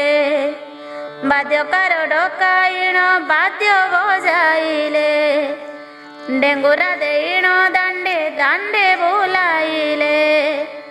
ଗ୍ରାମ ଦେବତୀଙ୍କ ପାଶେ ତାହାଙ୍କୁ ଥୋଇଲେ, କଟୁଆଳ ହାତରେ ଯେ ହାଣି ପକାଇଲେ। ରାଜା ନ ବୁଝିଲା ବୋଲି ପାତ୍ର ନ ବୁଝିଲା, ଅକାରଣେ ତାହାର ଜୀବନକୁ ଯେ ନେଲା। ଏମନ୍ତେ ହି ବହିଗଲା ତହୁଁ କେତେ ଦିନ, ପତି ମାଧବ ସେନ ଯେ ଛାଡ଼ିଲା ଜୀବନ। ଯମଦୂତେ ଆସି ତାଙ୍କୁ ବାନ୍ଧି ନେଇ ଗଲେ, ଯମରାଜା ଛାମୁରେ ଯେ ତାହାକୁ ଥୋଇଲେ। ତହୁଁ ଚିତ୍ରଗୁପ୍ତକୁ ହକାରିଲେ ଯମ, କେତେ ଅଛି ରାଜାର କହ ପାପ ପୁଣ୍ୟ। ଶୁଣିନ ଚିତ୍ରଗୁପ୍ତ ଯେ ମନ୍ତ କହନ୍ତି, କରିଅଛି ଏକ ଗୋଟା ପାପ ଏ ନୃପତି। ଅଦୋଷୀ ଲୋକକୁ ଏ ଯେ ମାରି ପକାଇଛି, ଏହି ପାପ ଗୋଟା ଏହି ରାଜା କରିଅଛି। ରାଜା ହୋଇ ସେବକର ଦୋଷ ନ ବୁଝିଲା, ଏଣୁ କରି ଏ ପାପୀର ଦୋଷ ଯେ ହୋଇଲା। ଯମରାଜା ବୋଇଲା, ହେ ରାଜା ତୁହି ଶୁଣ, ଜନମ ହୋଇବୁ ତୁହି ନିଚ କୂଳେ ପୁଣ। ସତ ଜନ୍ମେ ନିଚ କୂଳେ ଜନମ ହୋଇବୁ, ପିଠି ଫୋଡ଼ାଇବୁ ତୁହି ଟଙ୍ଗା ହୋଇଥିବୁ। ଦେବଯାତ୍ରା ପରେ ଯାଇ ଉକୁଚା ହୋଇବୁ, ଏହିପରି ସତ ଜନ୍ମ ଦଣ୍ଡ ତୁ ପାଇବୁ। ଏଣୁ ଜନ୍ମେ ଜନ୍ମେ ପିଠି ଫୋଡ଼ାଇ ନଥାନ୍ତି, ତୋ ଆଗେ କହିଲି ଏହା ଆଗ ପ୍ରିୟବତୀ। ସତ୍ୟଭାମା କହୁଛନ୍ତି ଶୁଣ ହେ ହରି, ଆହୁରି କଥାଏ ମତେ କହ ଫେଡ଼ି କରି। ସେହିଦିନ ଯେଉଁ ସ୍ତ୍ରୀ ଏ ବ୍ରତ କରନ୍ତି, ପିଠି ଫୋଡ଼ାଇଣ ପୁଣି ଭାତ ଯେ ଭୁଞ୍ଜନ୍ତି। ଏହାର ଯେ ଫଳ ଗୋଟାକ ଶ୍ରୀପତି, ସେହିଦିନ ସ୍ତ୍ରୀ କିମ୍ପା ଏ ବ୍ରତ କରନ୍ତି। ଶ୍ରୀହରି ବୋଇଲେ ତୁମ୍ଭେ ଶୁଣ ପ୍ରାଣ ସହି, ଏକଥାରେ ସତ୍ୟ ମତେ ପଚାରିଲୁ ତୁହି। ଆର ଜନମରେ ସେହି ସ୍ତ୍ରୀ ମହାଦେଇ, ତେଣୁ କରି ବ୍ରତ ସେହୁ କରେ ତାଙ୍କୁ ଛୁଇଁ। ଦୋଚାରୁଣୀ ଜାଣ ସେହି ସ୍ତ୍ରୀ ଅଟନ୍ତି, ସ୍ୱାମୀ ସେବା ନ କରିଣ ବ୍ରତ ଯେ କରନ୍ତି। ଭୁଞ୍ଜନ୍ତି ସେମାନେ ପୂର୍ବ କର୍ମ ଦୋଷ ମାନ, ସ୍ତ୍ରୀଙ୍କର ସ୍ୱାମୀ ସେବା ଅଟଇ ପ୍ରଧାନ। ଯେଉଁ ସ୍ତ୍ରୀ ସ୍ୱାମୀ ସେବା ନିରନ୍ତରେ କରେ, ଅନୁବ୍ରତେ ଲକ୍ଷ୍ମୀ ଦେବୀ ଥାନ୍ତି ତାହାଠାରେ। ସୁଲକ୍ଷଣୀ ବୋଲି ସେହି ସ୍ତ୍ରୀ କି ଜାଣିବ, କହିଲେ କ ସତ୍ୟଭାମା ଆଗେ ବାସୁଦେବ। ଶୁଣିଦେବି ସତ୍ୟଭାମା କୃତ୍ୟ କୃତ୍ୟ ହୋଇ, ଶ୍ରୀକୃଷ୍ଣଙ୍କ ପାଦ ତଳେ ପଡ଼ିଲେ କ ଯାଇ। ସତ୍ୟଭାମା କହୁଛନ୍ତି ଶୁଣ ଆହେ ହରି, ଆହୁରି କଥାଏ ମତେ କହ ଫେଡ଼ି କରି। ତୁମ୍ଭେ ଯେ ବୋଇଲ ଏହି କର୍ମ କଲା ସେହି, ଜନ୍ମେ ଜନ୍ମେ ଯମ ଦଣ୍ଡ ପାଉଥାଏ ସେହି। ଲକ୍ଷ ଲକ୍ଷ ଲୋକ ମନୁ ପିଠିକୁ ଫୋଡ଼ନ୍ତି, ମନୁଷ୍ୟ ବଧ କି ପୁଣି ସମସ୍ତେ କରନ୍ତି। ଏହା ମତେ ଫେଡ଼ି କରି କହ ଜଗନ୍ନାଥ, ଆଉ କେଉଁ ଦୋଷରୁ ସେ ହୋଇ ହେମନ୍ତ। ଜଗନ୍ନାଥ କହୁଛନ୍ତି ଶୁଣ ଗୋ ଭବାନୀ, ଆହୁରି କଥାଏ ତତେ କହିଦେବି ପୁଣି। ଆଗ ସହି ଯେଉଁଠାରେ ଯୁଦ୍ଧ ଲାଗିଥାଏ, କୋଟି କୋଟି ସୈନ୍ୟ ଥାନ୍ତି କଳନା ନ ଯାଏ। ଯେତେ ଲୋକ ଯୁଦ୍ଧରେ ଯେ ମରନ୍ତି ସେଠାରେ, ଯେତେ କର କତ ମାଂସ ପଡ଼େ ମହି ପରେ। ସେ ମାଂସକୁ ଚାମୁଣ୍ଡା ଯେ କରିଥାନ୍ତି ଆସ, ରକତ ପିଅନ୍ତି ତହିଁ ରଖନ୍ତି ଶେଷ। ଯେତେ ଲୋକ ସେ ଯୁଦ୍ଧରେ ହଣା ହୋଇଥାନ୍ତି, ତାହାଙ୍କରୁ ଧୀର ଦେବୀ ଚାମୁଣ୍ଡା ଭକ୍ଷନ୍ତି। ଯେ ଯୁଦ୍ଧରେ ଯେତେବେଳେ ନିହତ ହୁଅନ୍ତି, ଯୁଦ୍ଧରେ ଯେ ପିଠି ଦେଇ ପଳାଇ ଆସନ୍ତି, ତାହାଙ୍କ ପିଠିରେ ଦେବୀ ଦୃଷ୍ଟି ପଡ଼ିଥାଏ। ତେଣୁ କରି ତାହାଙ୍କର ପିଠି ଫୋଡ଼ା ହୁଏ। ଯେଉଁଠାରେ ଦେବା ଦେବୀ ବାସ କରିଥାନ୍ତି, ସେହିଠାରେ ପିଠି ଫୋଡ଼ାରୁ ଧୀର ଭୁଞ୍ଜନ୍ତି। ତାହାଙ୍କ ପିଠିରେ ଚାମୁଣ୍ଡାଙ୍କ ଦୃଷ୍ଟି ଥାଏ, ତେଣୁ କରି ପିଠି ଫୋଡ଼ା ଯାତ୍ରା ସେ ବୋଲାଏ। ତୋହରି ଭକତି ଦେଖି ଆଗ ପ୍ରିୟ ସହି, ପିଠି ଫୋଡ଼ା ବ୍ରତ କଥା କହିଲି ବୁଝାଇ। ଯେତେ କଥା ତୁହି ଆଗ ପଚାରିଲୁ ମୋତେ, ଏଥିର ସନ୍ଦେହ ଯାକ କହିଦେଲି ତୋତେ। ଶୁଣିଦେବି ସତ୍ୟଭାମା କୃତ୍ୟ କୃତ୍ୟ ହେଲେ, ଶ୍ରୀକୃଷ୍ଣ ଚରଣେ ପଡ଼ି ବିନୟ ହୋଇଲେ। ପରମ ସନ୍ତୋଷ ହେଲେ ଦେବୀ ସତ୍ୟଭାମା, ସାଧୁ ଦାସ ମାଗେ ମୋର ଦୋଷ କର କ୍ଷମା। इति श्री संसार सार गीतायां ब्रह्म विद्यायां श्रीकृष्ण सत्यभामा संवादे संसार पूर्व कथने नाम चतुर्थ अध्याय। पंचम अध्याय सत्यभामा उवाच कहउछन्ति सत्यभामा शुण आहे हरि, आहुरी कथाए मते कह फेड़ी करी। जीव जेते बेले पिंड छाड़ी करी गला, काहीं जाई जीव गोटी पुणी संभाइला। एहा मते संक्षेपीण कह भगवान, तुम्भ मुख शुणी मोर प्रते जीव मन। शुणी करी गोपीनाथ हेले हस हस, कहीदेबा आम्भे तोते ଏଥିର ସନ୍ଦେଶ ଜୀବର ଯେ କଥା ଗୋଟି ପଚାରିଲୁ ତୁହି, ଏଥିର ତଦନ୍ତ ତତେ କହିଦେବା ସହି। ଯେତେବେଳେ ଜୀବ ପିଣ୍ଡ ଛାଡ଼ି କରିଗଲା, ଆନ ପିଣ୍ଡ ମଧ୍ୟ ଯାଇ ସେହି ବିଶ୍ରମିଲା। ଏମନ୍ତେ ସେଦିନ କେବେ ଆତଜାତ ହୋଇ, ଏ ପିଣ୍ଡ ଛାଡ଼ିଲେ ପୁଣି ନୂଆ ପିଣ୍ଡେ ରହି। ଏହିପରି ଜୀବ ଜାଣ ହୁଏ ଆତଜାତ, ପିଣ୍ଡକୁ ନ ଛାଡ଼େ ଜୀବ କଳ୍ପେ ପର୍ଯ୍ୟନ୍ତ। ଶୁଣି ସତ୍ୟଭାମା ପୁଣି ବୋଇଲେ ବାଣୀ, ସନ୍ଦେହ ଲାଗିଲା ମତେ ଦେବ ଚକ୍ର ପାଣି।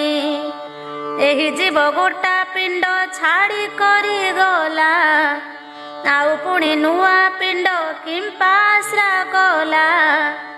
ଏହା ମତେ ସଂକ୍ଷେପିଣ କହ ଆହେ ହରି, ତୁମ୍ଭ ମୁଖ ଶୁଣିଲେ ମୋ ପାପ ଯିବି ତରି।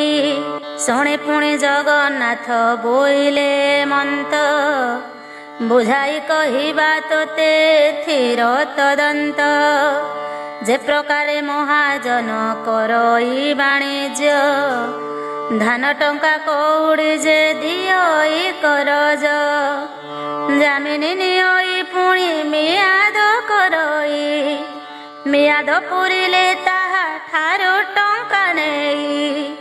ସେହି ଧାନ ଟଙ୍କା ଆଣି ଅନ୍ୟକୁ ଦିଅଇ, ଏହି ମତି ସଂସାରରେ ଜୀବ କରୁଥାଇ।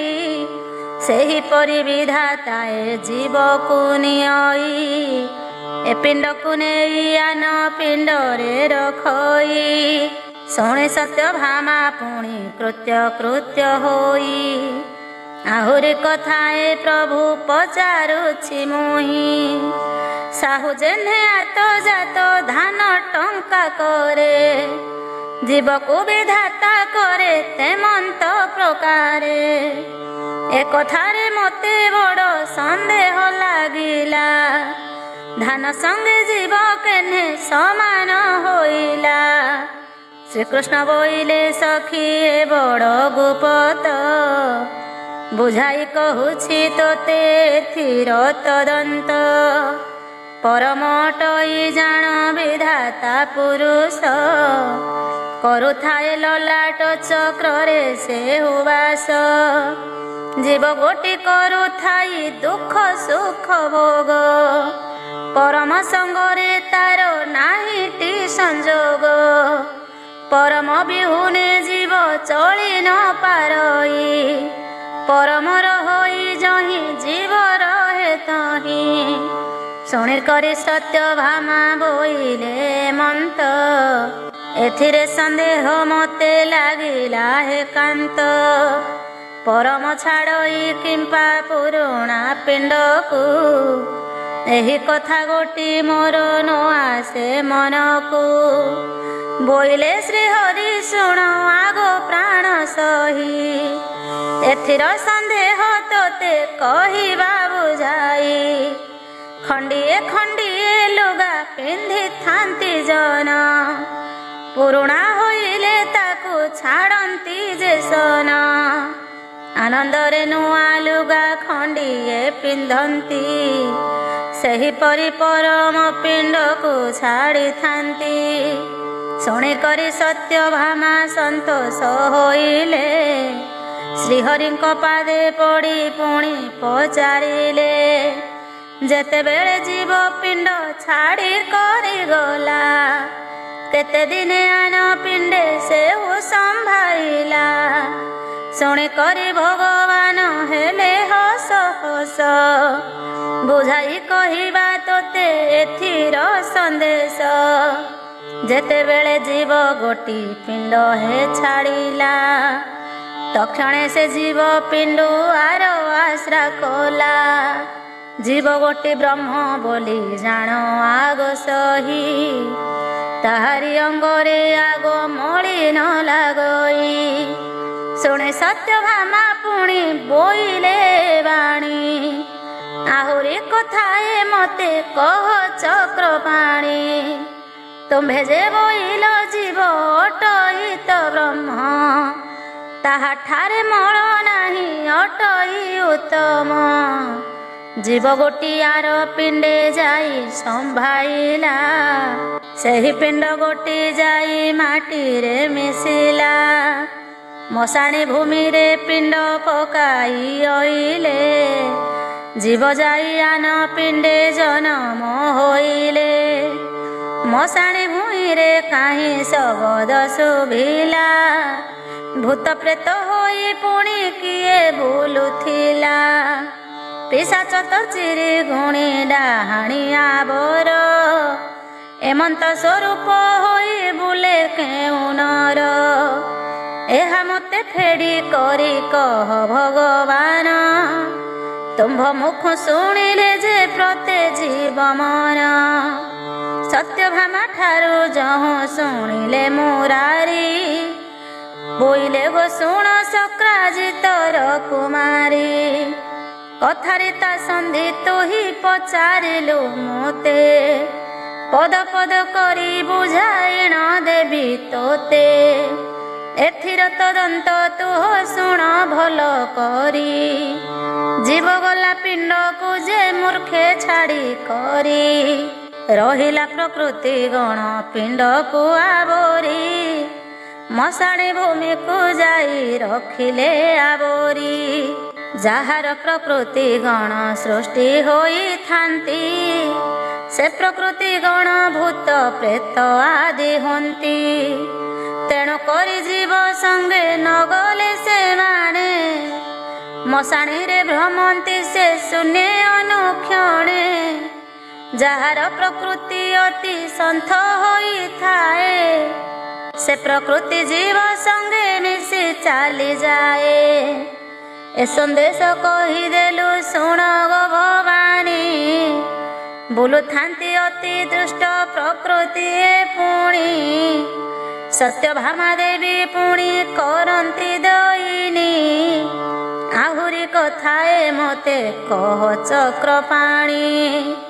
ପିଣ୍ଡକୁ ଛାଡ଼ିଣ ଜୀବ ଏକା ହୋଇଗଲା, ପୁଣି ଯାଇ ଅନ୍ୟ ପିଣ୍ଡେ ଜନମ ହୋଇଲା। ପ୍ରକୃତି ଏ ଜୀବନର ସଙ୍ଗରେ ନ ଗଲେ, ଜୀବ ଛାଡ଼ି ପ୍ରକୃତି କେମନ୍ତେ ରହିଲେ। ଏହା ମୋତେ ସଂକ୍ଷେପିଣ କହ ମହାବାହୁ, ପ୍ରକୃତି ଅଇଲା ପୁଣି ଜୀବ ସଙ୍ଗେ କାହୁଁ।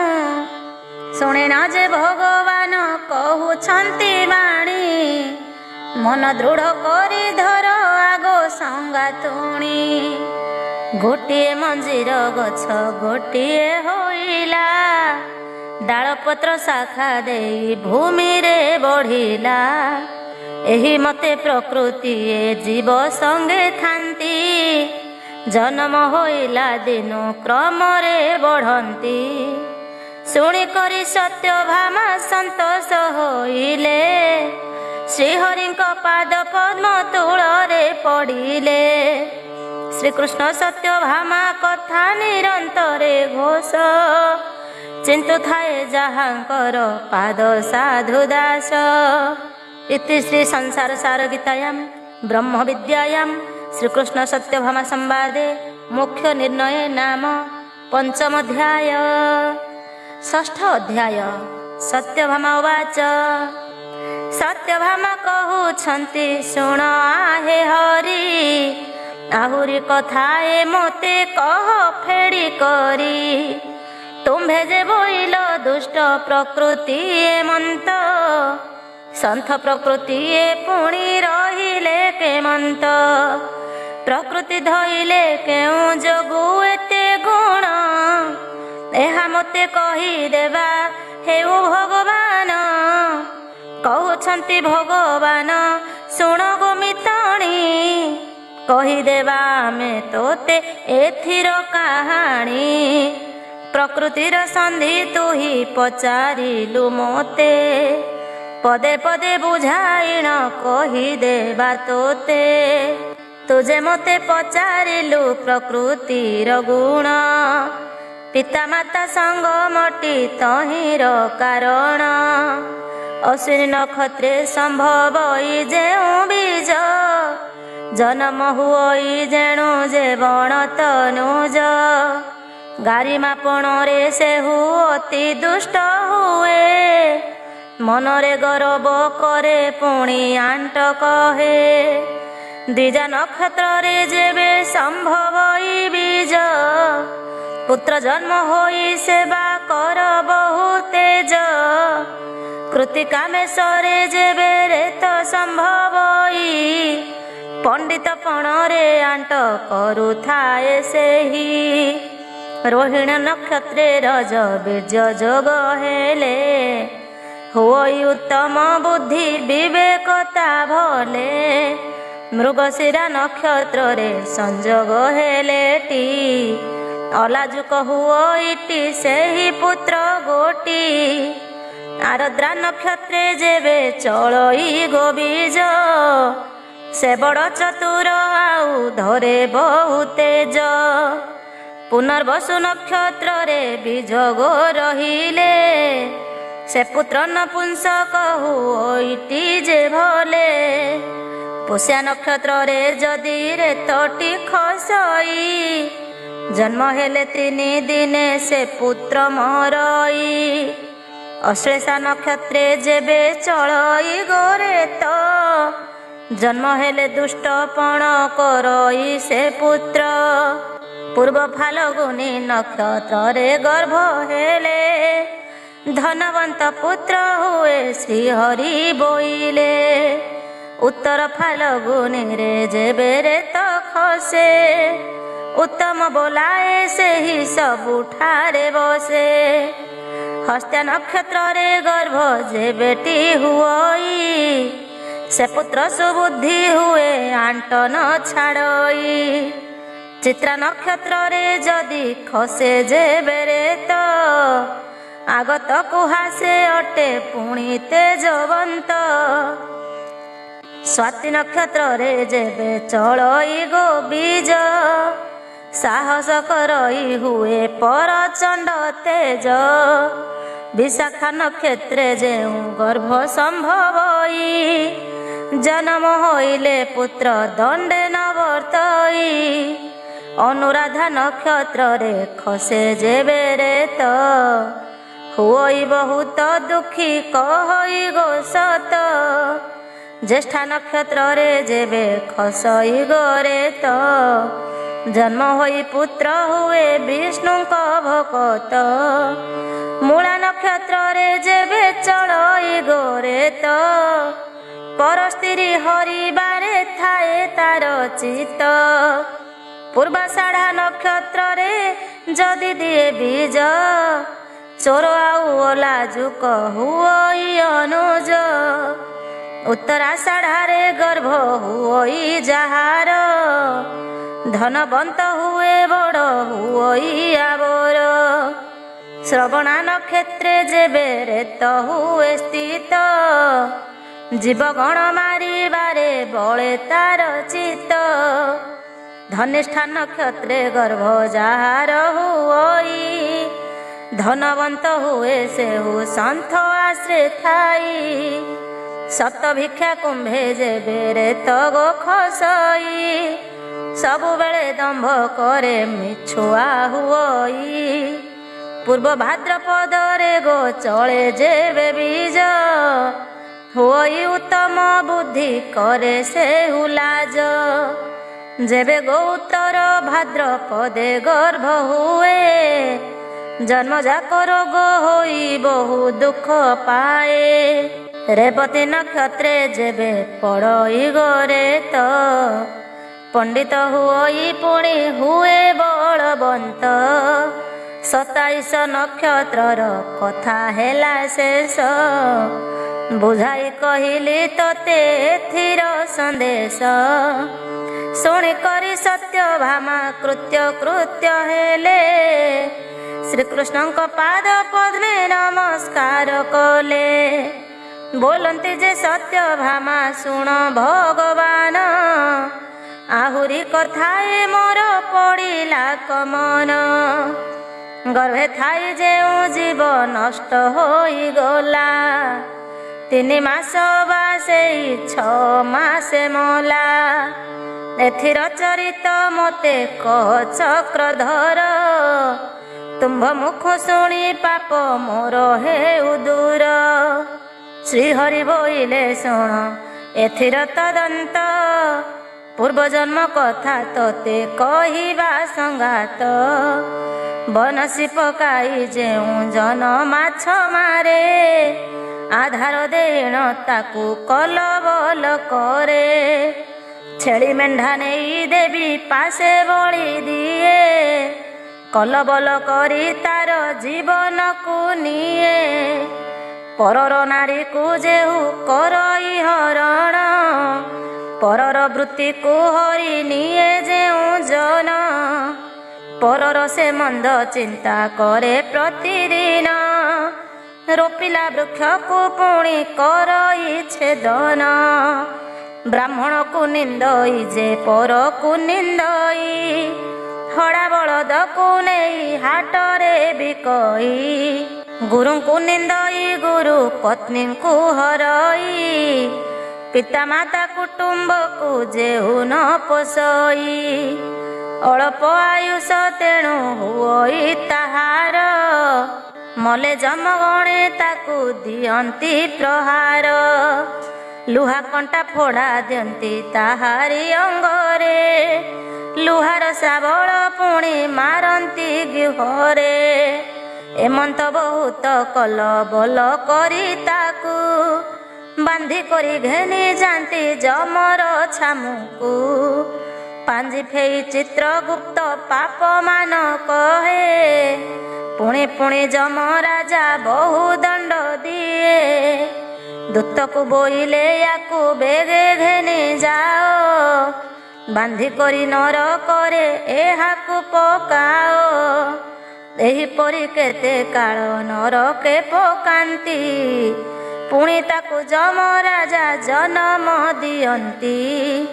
ଜନମ ହୋଇଲା କ୍ଷଣି ତାହାକୁ ଆଣନ୍ତି, ପୁନରପି ନରକରେ ତାହାକୁ ପକାନ୍ତି। ସେହି ଅବାଗର ଭରେ ଲୋଭଇ ମରଣ, କେହି ଅବା 6 ମାସେ ତେଜଇ ଜୀବନ। କାହାର ଅଳ୍ପ ବର୍ଷେ ମରଣ ହୁଅଇ, ଅକାଳରେ ମୃତ୍ୟୁ ଅବା କାହାକୁ ଘଟଇ। ଯମରାଜା ଦଣ୍ଡ ଦିଏ ପାପ ଅନୁସାରେ, ପାପ କଲେ ଅଳ୍ପ ଆୟୁ ହୁଅନ୍ତି ନରେ। ଯେହୁ ଜନଟି କରିବ ଏହି ପାପ ମାନ, ସବୁଠାରେ ମୋ ନାମକୁ କରିବ ଭଜନ। ଯେଉଁ ନର ମୋହଠାରେ କରଇ ଭକତି, ଅନ୍ତକାଳେ ନିଶ୍ଚୟ ସେହି ପାଏ ମୋକ୍ଷ ଗତି।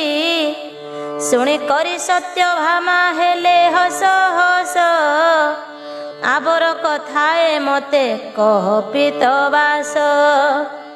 ଖୁଦୁରି ଡାଣି ନାରୀ କେମନ୍ତେ ହୁଅନ୍ତି, ଏହା ମୋତେ ଫେଡ଼ି କରି କହ ଶ୍ରୀପତି। ଏହା ଶୁଣି ଭଗବାନ କହିଲେ ହେ ବାଣୀ, ଏଥିରେ ସନ୍ଦେଶ ତୋତେ କହିବା ମିତଣି। ଯେହୁ ସ୍ତ୍ରୀ ପୁରୁଷର ସଙ୍ଗେ ମାତେ ଭୋଳେ, ସ୍ତ୍ରୀ ଠାରେ ଥିବା ଚନ୍ଦ୍ର କଳାକୁ ନ ଚାଳେ। ପୁତ୍ର ଜନ୍ମ ହେଲେ ସେହି ଡାଣି ହୁଅଇ, କନ୍ୟା ଜନ୍ମିଲେ ସେହି ଡାଣି ବୋଲାଇ। ତାହା ଶୁଣି ସତ୍ୟଭାମା ପଚାରିଲେ ପୁଣି, ଚନ୍ଦ୍ରକଳା କଥା ମୋତେ କହ ଚକ୍ରପାଣି। ଶ୍ରୀକୃଷ୍ଣ ବୋଇଲେ ତୁମ୍ଭେ ଶୁଣ ପ୍ରିୟ ସହି, ଚନ୍ଦ୍ରକଳା କଥା ତୋତେ କହିବା ବୁଝାଇ। ସୂର୍ଯ୍ୟଙ୍କର କଳା ଥାଏ ପୁରୁଷ ଅଙ୍ଗରେ, ଚନ୍ଦ୍ରକଳା ରହିଥାଏ ନାରୀଙ୍କ ଦେହରେ। ଚନ୍ଦ୍ରକଳା ନ ଚାଲିଲେ ପାପ ଗୋହୁଇ, ବୁଝାଇ କହିଲି ତୋତେ ଆଗ ପ୍ରିୟ ସହି। ଏହା ଶୁଣି ସତ୍ୟଭାମା ଆନନ୍ଦ ହୋଇଲେ, ଶ୍ରୀହରିଙ୍କ ପାଦ ପଦ୍ମ ଧୋଇଣ ପିଇଲେ। ସେହି କୃଷ୍ଣ ସତ୍ୟ ଭାମା ପାଦେ ରଖି ମନ, ଯେଉଁ ପାଦ ସାଧୁ ଦାସ କରଇ ଭଜନ। ଇତି ଶ୍ରୀ ସଂସାର ସାର ଗୀତାୟାಂ ବ୍ରହ୍ମ ବିଦ୍ୟାୟାಂ ଶ୍ରୀକୃଷ୍ଣ ସତ୍ୟଭାମା ସମ୍ବାଦେ ନକ୍ଷତ୍ର ନିର୍ଣ୍ଣୟ ନାମ ଷଷ୍ଠ ଅଧ୍ୟାୟ। ସପ୍ତମ ଅଧ୍ୟାୟ। ସତ୍ୟଭାମା ଉବାଚ, କହୁଛନ୍ତି ସତ୍ୟଭାମା ଶୁଣ ଜଗନ୍ନାଥ, ଜଗତର ବନ୍ଧୁ ବହି ଜଗତର ହିତ। ଆହୁରି କଥାଏ ପ୍ରଭୁ ପଚାରୁଛି ମୁହିଁ, ଚିତ୍ରଗୁପ୍ତର ପଡ଼େ ଯେବେ ଯେଇ ଯାଇ। ଚିତ୍ରଗୁପ୍ତର କଥା କହିବ ଗୋସାଇଁ, ସଂସାରରେ ଜନେ ପାପ ପୁଣ୍ୟ କରୁଥାନ୍ତି, କେମନ୍ତ ପ୍ରକାରେ ତାହା ପାଞ୍ଜିରେ ଲେଖନ୍ତି। ସଂସାରର ଜନମାନେ ଅକର୍ମ କରନ୍ତି, କବାଟ କିଳିଣ ପୁଣି ମନୁଷ୍ୟ ମାରନ୍ତି। ଗହୀର ବିଲରେ ଅଭାବନ ସ୍ତରେ ଯାଇ, ମନୁଷ୍ୟ ମାରନ୍ତି ତାହା କେହି ନ ଦେଖଇ। କେଉଁ ମତେ ତାହା ଜାଣିଲେ ଚିତ୍ରଗୁପ୍ତ, ପାଞ୍ଜିରେ ଲେଖିଲେ ପୁଣି ସମସ୍ତ ବୃତ୍ତାନ୍ତ। ଶ୍ରୀହରି ବୋଇଲେ ଆଗ ପଚାରିଲ ଯାହା, ବୁଝାଇ କହୁଛି ମନ ଦେଇ ଶୁଣ ତାହା। ବିଧାତା ପୁରୁଷ ଯେବେ ସୃଷ୍ଟି ସରଜିଲା, ସଞ୍ଜୀବନୀ ପୁରେ ନେଇ ଯମକୁ ସ୍ଥାପିଲା। ବୋଇଲେ ତୁ ପାପ ପୁଣ୍ୟ ବିଚାର କରିବୁ, ପ୍ରାଣୀଙ୍କର ଭଲ ମନ୍ଦ ବୁଝି ଦଣ୍ଡ ଦେବୁ। ଯମରାଜା ବୋଇଲେ ମୁଁ କେମନ୍ତ ବୁଝିବି, ପ୍ରାଣୀ ଭଲ ମନ୍ଦ କେହ୍ନେ ଜାଣି ମୁଁ ପାରିବି।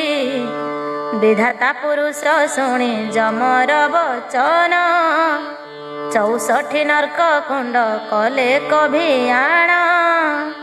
ଚିତ୍ରଗୁପ୍ତକୁ ଆଣି ଯମ ପାଶେ ଦେଲେ, ଆୟୁ ତେଜ ଦୂତ ଗଣ ଭିଆଣ ଯେ କଲେ। ଚିତ୍ରଗୁପ୍ତକୁ ଆଣି ଦିବ୍ୟ ଚକ୍ଷୁ ଦେଲେ, ସଂସାରରେ ପାପ ପୁଣ୍ୟ ଜାଣିବୁ ବୋଇଲେ। ସବୁଙ୍କର ଚକ୍ଷୁରେ ତୁ ଛୁଆ ରୂପେ ଥିବୁ, ସମସ୍ତ ଗୁପ୍ତ କଥା ଜାଣି ତୁ ପାରିବୁ। ପାପ ପୁଣ୍ୟ କଥା ମାନ ଦେଖିବୁ ସମସ୍ତ, ମରିଗଲା ପ୍ରାଣୀକୁ ଯେ ଆଣିବେ ତ ଦୂତ। ଯମରାଜା ଛାମୁରେ ଯେ ଦେବେ ବାନ୍ଧି କରି, ଯମଦଣ୍ଡ ଦେବ ଚିତ୍ରଗୁପ୍ତଙ୍କୁ ପଚାରି। ପାପ ଅନୁସାରେ ନର୍କ କୁଣ୍ଡେ ପକାଇବ, ଏହିପରି ଦଣ୍ଡ ତୁମ୍ଭେ ବିଧାନ କରିବ। ଏତେ ବୋଲି ଚାଲିଗଲେ ବିଧାତା ପୁରୁଷ, ତେଣୁ ଚିତ୍ରଗୁପ୍ତଙ୍କୁ ସବୁ ହୁଏ ଦୃଶ୍ୟ। ଚିତ୍ରଗୁପ୍ତଙ୍କ କଥା ତୋତେ ଦେଲି କହି, ତୁହି ଯେଣୁ ଅଟୁ ମୋର ଜୀବନର ସହି। ଏହା ଶୁଣି ସତ୍ୟଭାମା କୃତ୍ୟ କୃତ୍ୟ ହୋଇ, ଶ୍ରୀହରିଙ୍କ ପାଦେ ପଦ୍ମ ପଡ଼ିଲେ ଯାଇ। ଆବର ଗୋଟିଏ କଥା ପଚାରିବି ନାଥ, ବୁଝାଇ କହିବ ମତେ ନ କରି ଗୁପତ। କାହିଁକି ନାରୀ ଏ କଥା ଡାହାଣୀ ହୁଅନ୍ତି, ଫେଡ଼ି କହ କାନ୍ତ ମୋର ଫିଟୁ ମନ ଭ୍ରାନ୍ତି। ଶ୍ରୀହରି ବୋଇଲେ ଶୁଣ ମୋ ପ୍ରାଣ ସଂଗାତ, ବୁଝାଇ କହୁଛି ଏବେ ଏଥିର ତଦନ୍ତ। ଯେଉଁ ସ୍ତ୍ରୀ ମାନେ ହନ୍ତି ସ୍ୱାମୀ ଅଭକତ, ଭର୍ସନା କରିଣ ତୁଣ୍ଡେ କହନ୍ତି ବହୁତ। ଧିକାର ବଚନ ମାନ ସ୍ୱାମୀଙ୍କୁ କହନ୍ତି, ସ୍ୱାମୀ ଯେଉଁ କଥା କହେ ତାହା ନ କରନ୍ତି। ସେହି ନାରୀ ମାନେ ନର୍କ ଭୋଗ କରୁଥାନ୍ତି, ରାତି ଅଧେ ମୁହଁ ପୋତି ବିଷ୍ଠା ମାନ ଖାନ୍ତି। ଆବର ତାହାଙ୍କ ମୁଖେ ଜଳୁଥାଇ ଜୁଇ, ବିଷ୍ଠା ଖାଇ ମନ ତାଙ୍କ ସନ୍ତୋଷ ହୁଅଇ। ସ୍ୱାମୀରେ ରମଣ କରେ ଯେ ବଣ ରମଣୀ, ସତ ଜନ୍ମ ଯାଏ ହେଉଥାଏ ସୁଲକ୍ଷଣୀ। ସ୍ୱାମୀ ସେବା ନାରୀଙ୍କର ପରମ ଧର୍ମ। ସ୍ୱାମୀ ଥିବା ନାରୀର ଯେ ନାହିଁ ଧର୍ମ କର୍ମ। ତୀର୍ଥ ନ କରିବ କିଛି ବ୍ରତ ନ କରିବ, ସବୁବେଳେ ସ୍ୱାମୀ ପଦେ ସେବା କରୁଥିବ। ସ୍ୱାମୀ ଯେବେ କ୍ରୋଧ ହୋଇ ମାଡ଼ ଗାଳି ଦିଏ, ଆନନ୍ଦ ହୋଇଣ ଯେହୁ ନାରୀ ସହୁଥାଏ।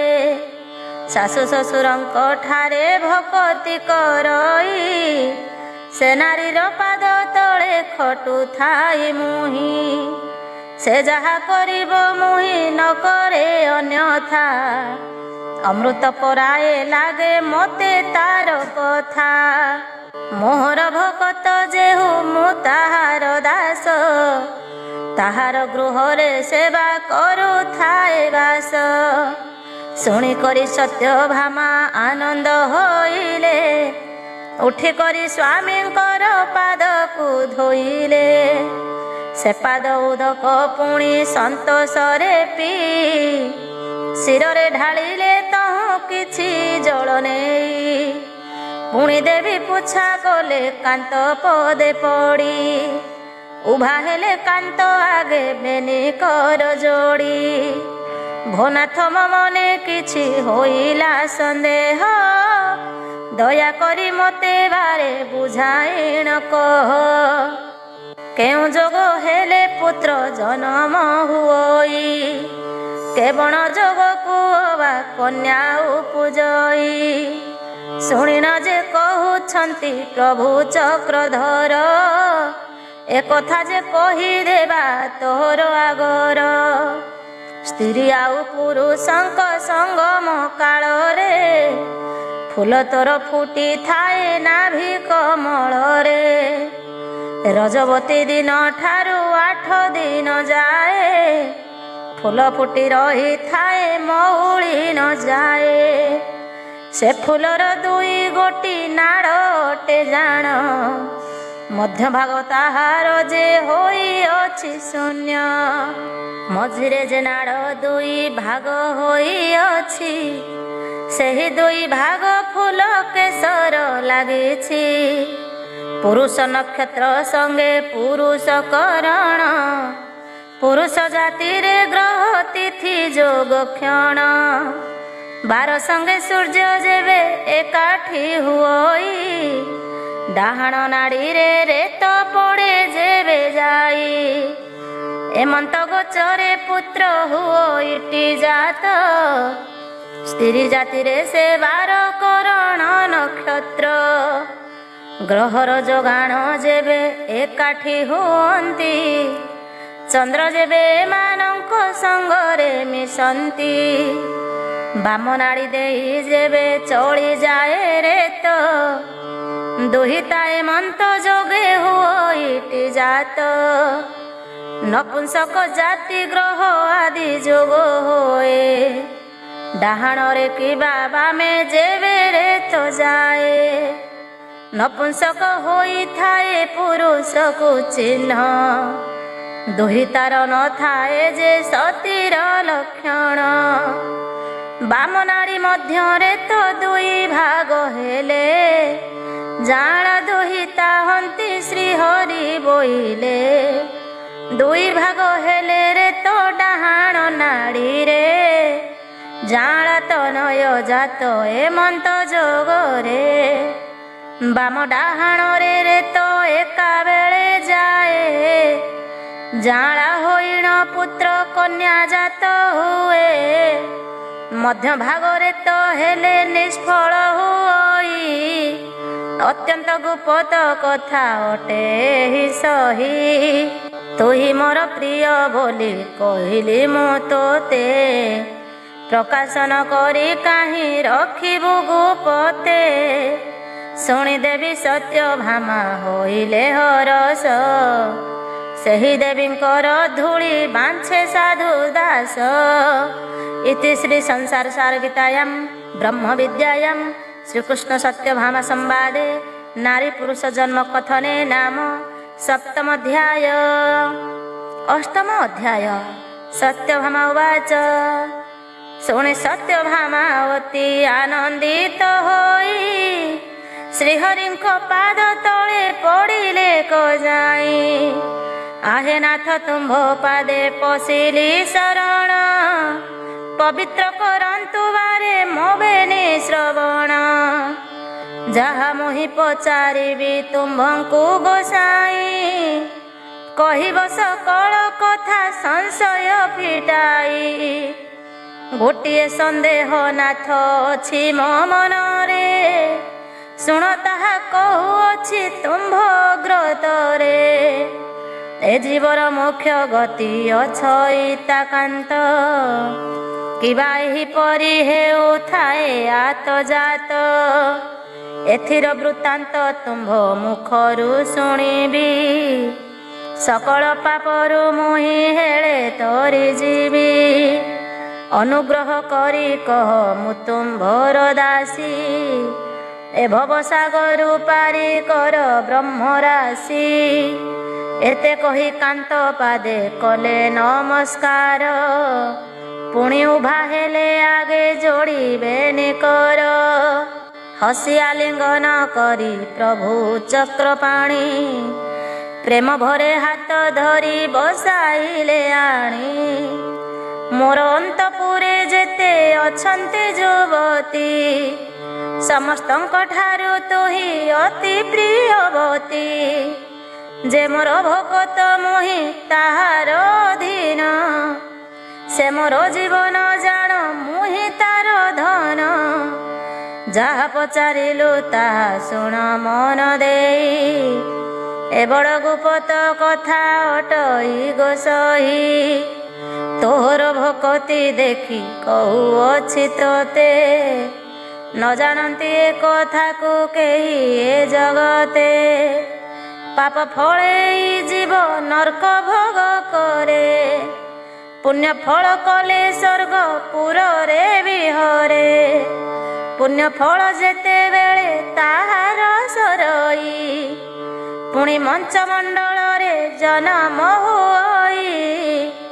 ସେହି ଜନମରେ ଯେବେ କରେ ଦାନ ଧର୍ମ, ପର ଉପକାର ଆଦି ନାନାବିଧ କର୍ମ।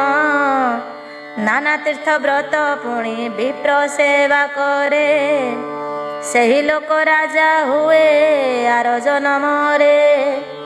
ରାଜା ହୋଇ ଯେବେ ସେହି ପ୍ରଜାଙ୍କୁ ପାଳଇ, ପ୍ରଜା ତଣ୍ଟି ଚିପି ଯେବେ କରନ ନିଅଇ। ସ୍ଥାନେ ସ୍ଥାନେ ଯେବେ ସେହି ଦେଉଳ ତୋଳଇ, ପାଣି ନ ମିଳିବା ସ୍ଥାନେ ପୋଖରୀ ଖୋଳଇ। ଜଳଛତ୍ର ଅନଛତ୍ର ଦେଉଥାଏ ନୀତି, ଯଜ୍ଞ ହୋମ କରି କରେ ଦେବୀଙ୍କୁ ତୃପତି। ନୀତି ପ୍ରତି ଦରିଦ୍ରଙ୍କୁ ଦେଉଥାଏ ଦାନ, ଠାବେ ଠାବେ ବସାଏ ଯେ ବ୍ରାହ୍ମଣ ଶାସନ। ବହୁତ ପଡ଼ିଆ ଭୂମି ରଖଇ ରାଜ୍ୟରେ, ତେବେ ସେହି ରାଜା ଅନ୍ତେ ସ୍ୱର୍ଗବାସ କରେ। ଯେଉଁ ଜନ ଜନମୀଣ ପାପ ଆଚରଇ, ପର ସ୍ତ୍ରୀ କନ୍ୟା ପର ଧନକୁ ହରଇ।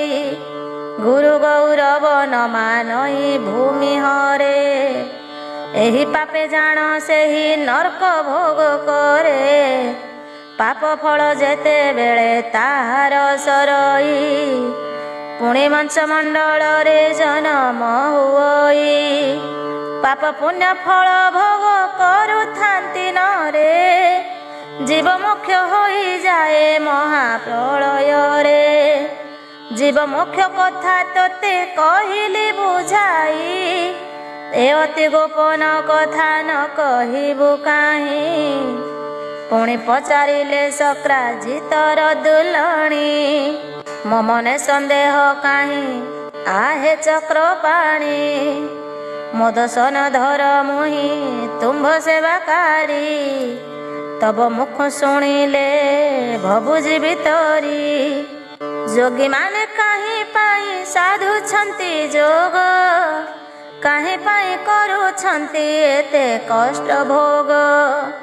ପତ୍ର ପାଣି ଫଳ ମୂଳ ଖାଇ ଅରଣ୍ୟରେ, ଶୀତ ଖରା ବର୍ଷା ସେହି ହସି ଆନନ୍ଦରେ ସାଧୁଛନ୍ତି ତପଦଶ ଇନ୍ଦ୍ରିୟ ନିରୋଧୀ।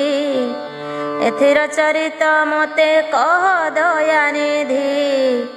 ମୁକ୍ତିର ପଥ ଆଉ ନାହିଁ ଏ ସଂସାରେ, ଜୀବ ମୁଖ୍ୟ ହୋଇଯାଏ ପ୍ରଳୟ କାଳରେ। କଷ୍ଟ ପାଉଛନ୍ତି କିମ୍ପା ଯୋଗୀ ମୁନି ଜନ, ଏହା ମୋତେ ବୁଝାଇଣ କହ ଭଗବାନ। ଶ୍ରୀହରି ବୋଇଲେ ତୁମ୍ଭେ ଶୁଣ ମନ ଦେଇ, ଏଥିର ଚରିତ ତତେ କହିବା ବୁଝାଇ। କଷ୍ଟ ପାଇ ଋଷି ମୁନି ତପସ୍ୟା କରନ୍ତି, ଅନ୍ତକାଳେ ଲଭନ୍ତି ସେ ଷୋଲକ ମୁକ୍ତି। ସତ୍ୟଭାମା ପଚାରିଲେ ଆହେ ପ୍ରାଣନାଥ, ବୁଝାଇ କହନ୍ତୁ ମୋତେ ମୁକ୍ତିର ପଥ। ଶାଲକ୍ୟ ମୁକ୍ତି ବୋଲି କାହାକୁ କହନ୍ତି, ଏହା ମୋତେ ବୁଝାଇଣ କହ ଯଦୁପତି। ଶ୍ରୀହରି ବୋଇଲେ ଆଗ ଶୁଣ ପ୍ରିୟ ସହି, ମୁକ୍ତିର ଚାରି ଗୋଟି ନାମ ଯେ ଅଟଇ। ସାରୂପ୍ୟ ସାମୀପ୍ୟ ପୁଣି ସାଯୁଜ୍ୟ ଶାଲକ୍ୟ, ଏହିପରି ହୁଏ ଜାଣ ଚାରି ଗୋଟି ମୋକ୍ଷ। ପଦ ପଦ କରି ତତେ ଏଥିର ଚରିତ, ବୁଝାଇ କହୁଛି ଏବେ ଶୁଣ ଗୋ ସଙ୍ଗାତ।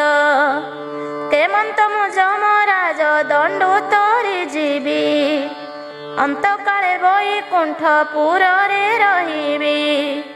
ଏମନ୍ତ କାମନା ମନେ କରି ଯେଉଁମାନେ, ସାଧନ୍ତି କଠୋର ତପ ବସି ଯୋଗୀ ଜନେ। ଅନ୍ତକାଳେ ଯାଇ ସେ ଯେ ମପୁରେ ବସନ୍ତି, ଯମରାଜା କେବେ ତାଙ୍କୁ ଦଣ୍ଡି ନ ପାରନ୍ତି। ଅଟଇ ଏହାର ନାମ ଶାଲକ୍ୟ ମୁକ୍ତି, କହିଲେ ଗୋ ସଖୀ ଦେଖି ତୋହର ଭକତି।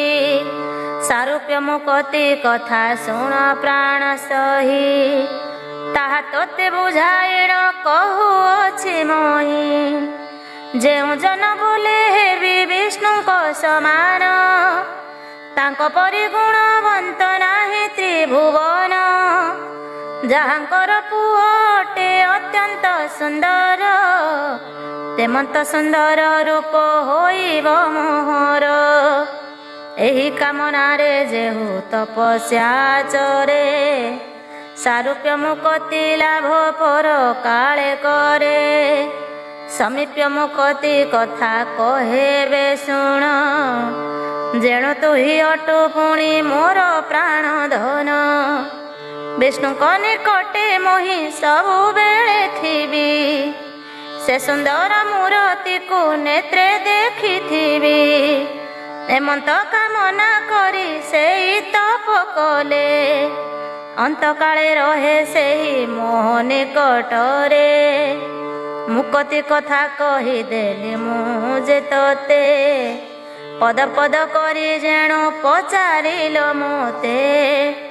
ସାଯୁଜ୍ୟ ମୁକ୍ତି କଥା ଏବେ କହିଦେବା, ତୋର ମନରୁ ଦୁଃଖ ସଂଶୟ ଫେଡ଼ିବା। କେମନ୍ତେ ବିଷ୍ଣୁଙ୍କ ସଙ୍ଗେ ମୁହିଁ ମିଶିଯିବି, ଏହି ସଂସାରରେ ଆଉ ଜନମ ନହିବି। ଏମନ୍ତ ବିଚାରି ଯୋଗ ଧ୍ୟାନେ ମଗ୍ନ ହୋଏ, ଅନ୍ତକାଳେ ସେହି ମୋର ସଙ୍ଗେ ମିଶିଯାଏ। ସାଯୁଜ୍ୟ ମୁକ୍ତି ୟାକୁ କହନ୍ତି ଗୋ ସହି, ପଦ ପଦ କରି ତୋତେ ସବୁ ଦେଲି କହି। ପୁଣି ପୁଣି ପଚାରନ୍ତି ଦେବୀ ସତ୍ୟଭାମା, ମୋହଠାରେ ଦୟା କର ପୁରୁଷ ଉତ୍ତମା। ତୁମ୍ଭ ମୁଖ ଶୁଣି ମୋର ସବୁ ପାପ ଗଲା, ଆହୁରି କଥାଏ ମୋର ସନ୍ଦେହ ରହିଲା। କହିଲ ଯେ ଚାରି ଗୋଟି ମୁକ୍ତି ବିଧାନ, ଏହାଙ୍କ ମଧ୍ୟରେ କେହୁ ଅଟଇ ପ୍ରଧାନ। ଏହା ମୋତେ ସଂକ୍ଷେପିଣ କହ ପ୍ରାଣନାଥ, ତବ ମୁଖ ଶୁଣିଲେ ମୁଁ ହୋଇବି ମୁକ୍ତ। ସତ୍ୟଭାମା ମୁଖ ଚାହିଁ ବୋଇଲେ ଶ୍ରୀହରି, କହୁଅଛି ଶୁଣ ଏବେ ତାହା ହେତୁ କରି। ସବୁଠାରୁ ଶ୍ରେଷ୍ଠ ଅଟେ ସାଜୁଜ୍ୟ ମୁକତି। ଯେଣୁ ଏହି ଜୀବ ଗୋଟି ଲଭେ ମୋକ୍ଷ ଗତି। ଆଉ ମୁକତିର ଜୀବ ବନ୍ଧନେ ପଡ଼ଇ। ପୁନରପି ଆସି ସେହି ଜନମ ହୁଅଇ। ତେଣୁ ସାଧୁ ଜନେ ଥେ ମନ ନ ବଳାନ୍ତି। ସାଜୁଜ୍ୟ ମୁକତି ପାଇ ଚିନ୍ତା କରିଥାନ୍ତି। ଯାହା ପଚାରିଲୁ ସହି କହିଦେଲି ତୋତେ। ନ କହିବୁ କାହାଗେ ରଖିବୁ ଗୁପତେ। ପୁଣି ଦେବି ସତ୍ୟଭାମା ତୁରିତେ ଉଠିଲେ। ଶ୍ରୀହରିଙ୍କ ପାଦ ପଦ୍ମ ତଳେ ପ୍ରଣମିଲେ। ଏହି ସମୟରେ ଯାଇ ସାଧୁ ଦାସ ମନ। ହରି ସତ୍ୟଭାମା ପାଦ କଲା କବନ୍ଦନ। ଏ ସଂସାର ସାର ଗୀତା ଯେ ଜନ ଶୁଣିବ। ଅନ୍ତକାଳେ ନିଶ୍ଚୟ ସେହି ମୁକତି ହୋଇବ। ଶ୍ରୀକୃଷ୍ଣ ଚରିତ ଅଟେ ଅମୃତ ସମାନ। ଶରଧାରେ ସାଧୁ ଜନ କର ତାକୁ ପାନ। ସେ ହରି ଚରଣ ତଳେ ରହୁ ମୋର ମନ। ନିରନ୍ତର ସାଧୁ ଦାସ ସେ ପାଦେ ଶରଣ। इति श्री संसार सार गीतायां ब्रह्म विद्यायां श्रीकृष्ण सत्यभामा संवादे मुख्य निर्णय अष्टम अध्याय। नवम अध्याय। सत्यभामा उवाच। सत्यभामा पचारन्ति श्रीकृष्ण को चाहि। एथिर चरित मते कहन्तु बुझाई। साजुज्य मुकति जने पाइबे केमन्ते। ଏହା ସଂକ୍ଷେପୀଣ ନାଥ କହି ଦିଅ ମୋତେ। ଶୁଣି ନ ବୋଇଲେ ହରି ଶୁଣ ଗୋମିତଣି। ଏଥିର ଚରିତ ତତେ କହିଦେବା ପୁଣି। ଯେଉଁ ଜନ ମୋଠାରେ ଭକତି କରଇ। ସବୁବେଳେ ଯେଉଁ ଜନ ମନା ପୋଜ ପଇ। ପର ଆପଣାର ଜ୍ଞାନ ନାହିଁ ଯାହାଠାରେ। ପରଧନ ପର ନାରୀ ଯେ ଜନ ନହରେ। ମୋହର ଚରିତ ପାଇ ଆନନ୍ଦେ ନାଚଇ। ଠାବେ ଠାବେ ଶୁଣଇ ସେ ଜନକୁ ଶୁଣାଇ। ବିପଦ କାଳରେ ଯେହୁ ନ ହୁଏ କାତର। ସମ୍ପଦ ସମୟରେ ଯେବେ ନ କରେ ଚାତର। ଦେବତା ବ୍ରାହ୍ମଣ ଠାରେ କରଇ ଭକତି। न करे संताप देखी परर संपत्ति। देवस ब्रह्मस्व परवृत्ति न रहई। पर्वत पराए दुख सुख को सहई। वृक्ष परि करू थाए पर उपकार। कपट न थाए पुणी मनरे ताहार। दिन राति बसी मोर नाम को जपई। केतेबेले काहा संगे द्वंद्व न करई। एमंत लोकटी पाए साजुज्य मुकति। बुझाई कहिली तोते आग प्रियवती। भकति अटई सर्वधर्मर कारण। भकतिरे बस मुहि होई थाए जान। निरंतरे ताहा ठारे जे करे भकति। धर्म कर्म काम मोक्ष होए परे पति। अंतकाले मो देहरे लीन होई जाए। आउ केभे संसार रे जन्म न हुए। साजुज्य मुकति कथा कही देली मुहि। जेणु आगो सत्यभामा पचारिलु तुही। शुणी सत्यभामा मने आनंद होइले। श्रीहरिଙ୍କ ପାଦ ଧରି ପୁଣି ପଚାରିଲେ। କେମନ୍ତ ପ୍ରକାର ହେବେ ନାରୀ ଏ ମୁକତି। ଏହା ମୋତେ ସଂକ୍ଷେପୀଣ କୁହ ପ୍ରାଣପତି। ଶ୍ରୀକୃଷ୍ଣ ବୋଲନ୍ତି ଶୁଣ ଆଗ ପ୍ରିୟ ସହି। ପଦ ପଦ କରି ତୋତେ କହୁଛି ବୁଝାଇ। ନ କରଇ ଜପ ତପ ଦେବତା ଭକତି। तीर्थव्रत न करई सेवा करे पति। स्वामी मोर प्राण आउ स्वामी मोर धन। पति ही केवल अटे मोर जीवन। पति मोर तीर्थव्रत पति ही देवता पति जहा कहे ताकू न करे अन्यथा पति जेबे क्रोध होई गाली माड़ दिए रोशन बहीण पति सेवा करुथाए सेही नारी ठारे मुहि संतोष हुई से करई जान ताहा आनन हुई पर पुरुष मुख न चाहे जेउ नारी सबुबेले होई थाए पति आज्ञाकारी न करई कली द्वंद्व सबु कथा सहे शाशु शशुरंक ठारे मान्य करी थाए नीति शाशु शशुरंक चरण धुई स्नान सारिण सेही उदक पियई शाशु शशुरंकु खाइबाकू देई सारी पुत्र गेरस्तंकु देई खाए जेउ नारी परधन को न चाहे मिछ न कहई सत कहे पर पुरुषंकु न छुई सती बोली से नारी को कुहंती जगते तोर भक्ति देखी कहिली मु तोते नारी माने अटंती तो संसार रे सार नारी नथिले टीन होई बटी संसार नारी बिना पुरुषर नाही किछि गति नारी जगतर मूल जान प्रियवती नारी धर्म पुरुषर होई धर्म नारी बिना पुरुषर नाही किछि कर्म जेउ नारी रोष होई स्वामी की निंदई जन्मे जन्मे कुंभी पाक नरके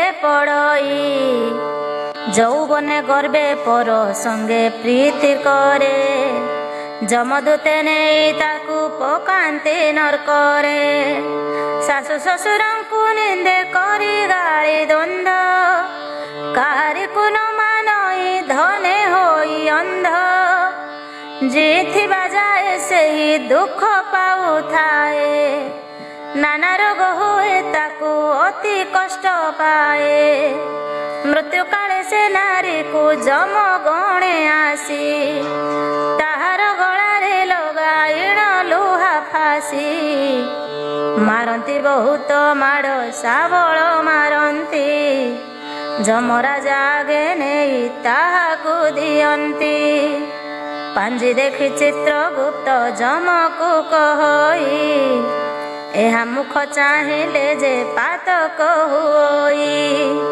शुणे जमराजा क्रोधे बोइले दूतकू नरक कुंडरे पका नेइया पिंडकू तहु जम गण ताकू बांधी करी नियंती पूजमुत रक्त विष्ठा कुंडरे पकांती जेउ नारी भक्ति रे स्वामी सेवा करे शपथ कूलकू जी थाई से उद्धरे सकल संपद भोग करे पति घेनी अंतकाले मो पुरकू चलई भाविनी पचारिलु कहीदेली सबु कथा तोते शुणी देवी सत्यभामा उठिले तुरीते श्रीकृष्ण पाद तले करिण प्रणाम बोइले भपति मोहि न जाणई धर्म दया करी एही बर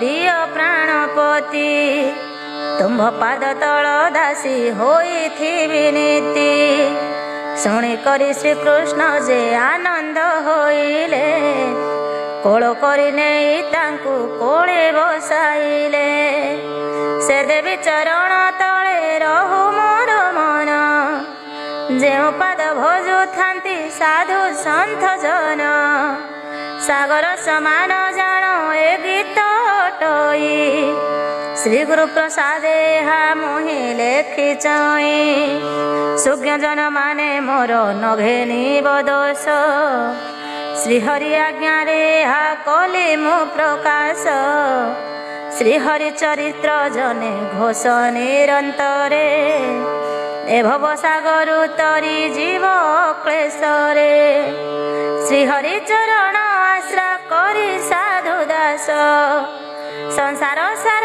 गीता को करिला प्रकाश।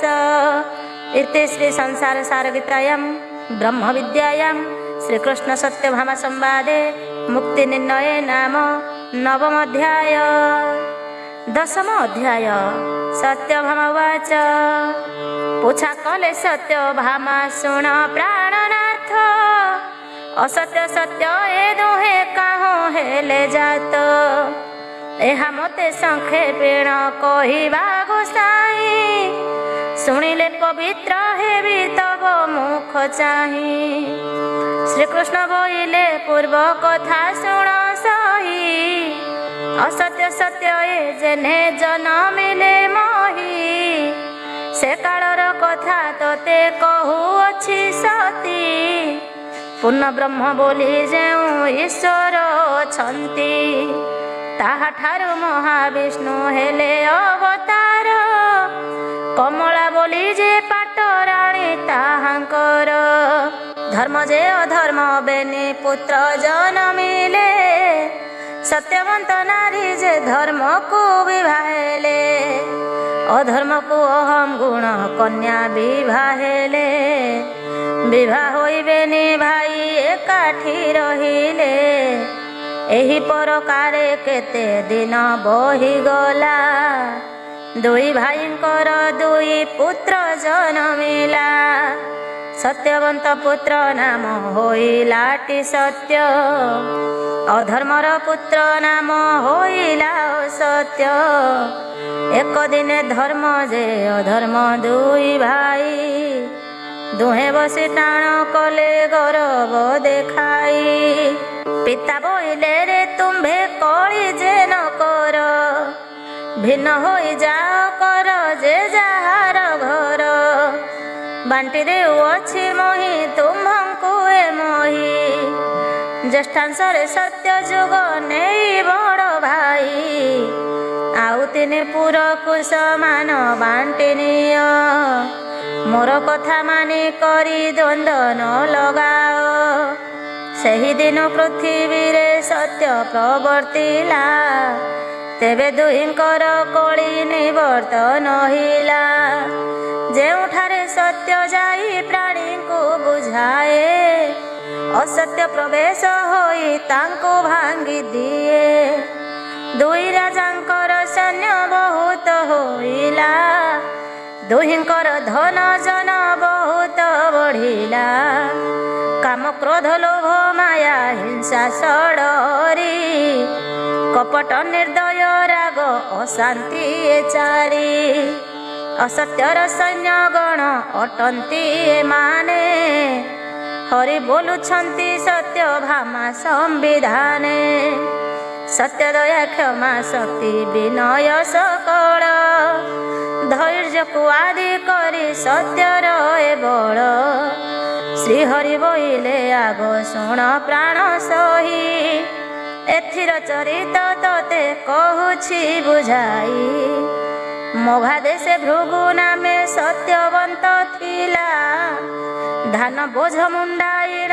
बिकिबाकु नेला एका होई जाउछि पथ मध्ये सेही बाटरे देखिला एक भयंकर ही पथ मध्ये पड़ी अछि चली न पारई खंडे दूर देखी सत्यवंत रहे तही सत्य जाई से सर्पर हृदय पशिला आस आस बोली सत्यवंते डाक देला सत्यवंत बोले तू ही अटु काल सर्प भयंकर अट एटी तो विष प्रताप मुहित जाति रे पुणी मनुष्य अटई केमंत जीवई कह विश्वास न जाई शुणी सर्प बोले सत्य अटई प्रमाण साक्षी हेले कथा को धर्म निरंजन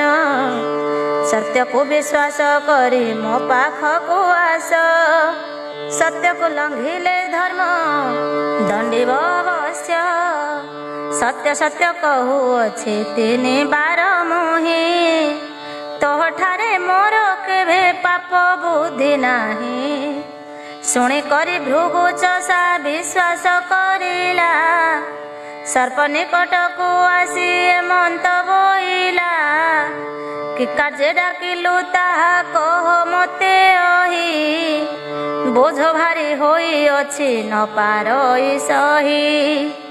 ସର୍ପ ବୋଲେ ତୃଷ୍ଣାରେ ମୁଁ ହୋଇଛି ଆରତ, ଜଳ ଖୋଜି ନ ପାଇ ନ ହେଲି ଅଶକତ। ଚାଲି ନ ପାରଇ ମୁଁ ବାଟରେ ଅଛି ଶୋଇ, ନ ଯିବେଟି ଭୟେ ବାଟରେ ତ କେହି। କ୍ଷୁଧାରେ ଆକୁଳ ହୋଇ କହୁଅଛି ତୋତେ, ଯଦି ବଳ ଅଛି ତହିଁ ଥୁଅ ନେଇ ମୋତେ। ଭୃଗୁ ଚଷା ବୋଲେ କହ କେନେ ନେବି ବହି। ସର୍ପ ବୋଲେ ଅଖାପାତ ପଶିବଇ ତହିଁ। ଶୁଣିଲ ତ ଭୃଗୁ ଚଷା ଅଖାକୁ ପାତିଲା, ସର୍ପ ଯାଇ ସେ ଅଖାରେ ତୁରିତେ ପଶିଲା। କଷରେ ବାନ୍ଧିଲା ମୁଣ୍ଡି ନେଇ ମୁଣ୍ଡିଆଇ, ବୋଲେ କହ ଛାଡ଼ିବଇ କେଉଁଠାରେ ନେଇ। ଶିରେ ଥୋଇ ସର୍ପ ବୋଲେ ଆଣିଲୁ ଯେ ବହି, ଜଳ ଘାଟେ ନେଇ ଛାଡ଼ କହୁଅଛି ମୁହିଁ। ବୋହି ନିଅନ୍ତେ ଖଣ୍ଡେ ଦୂର ପାଣି ସେ ଦିଶିଲା, ସେହିଠାରେ ଚଷା ନେଇ ବୋଝ ଓହ୍ଲାଇଲା। ବାନ୍ଧିବା କଷକୁ ଫେଡ଼ି ଦେଲା ଧରି କରି, ବାହାର ହୋଇଲା ସର୍ପ ନିଜ ରୂପ ଧରି।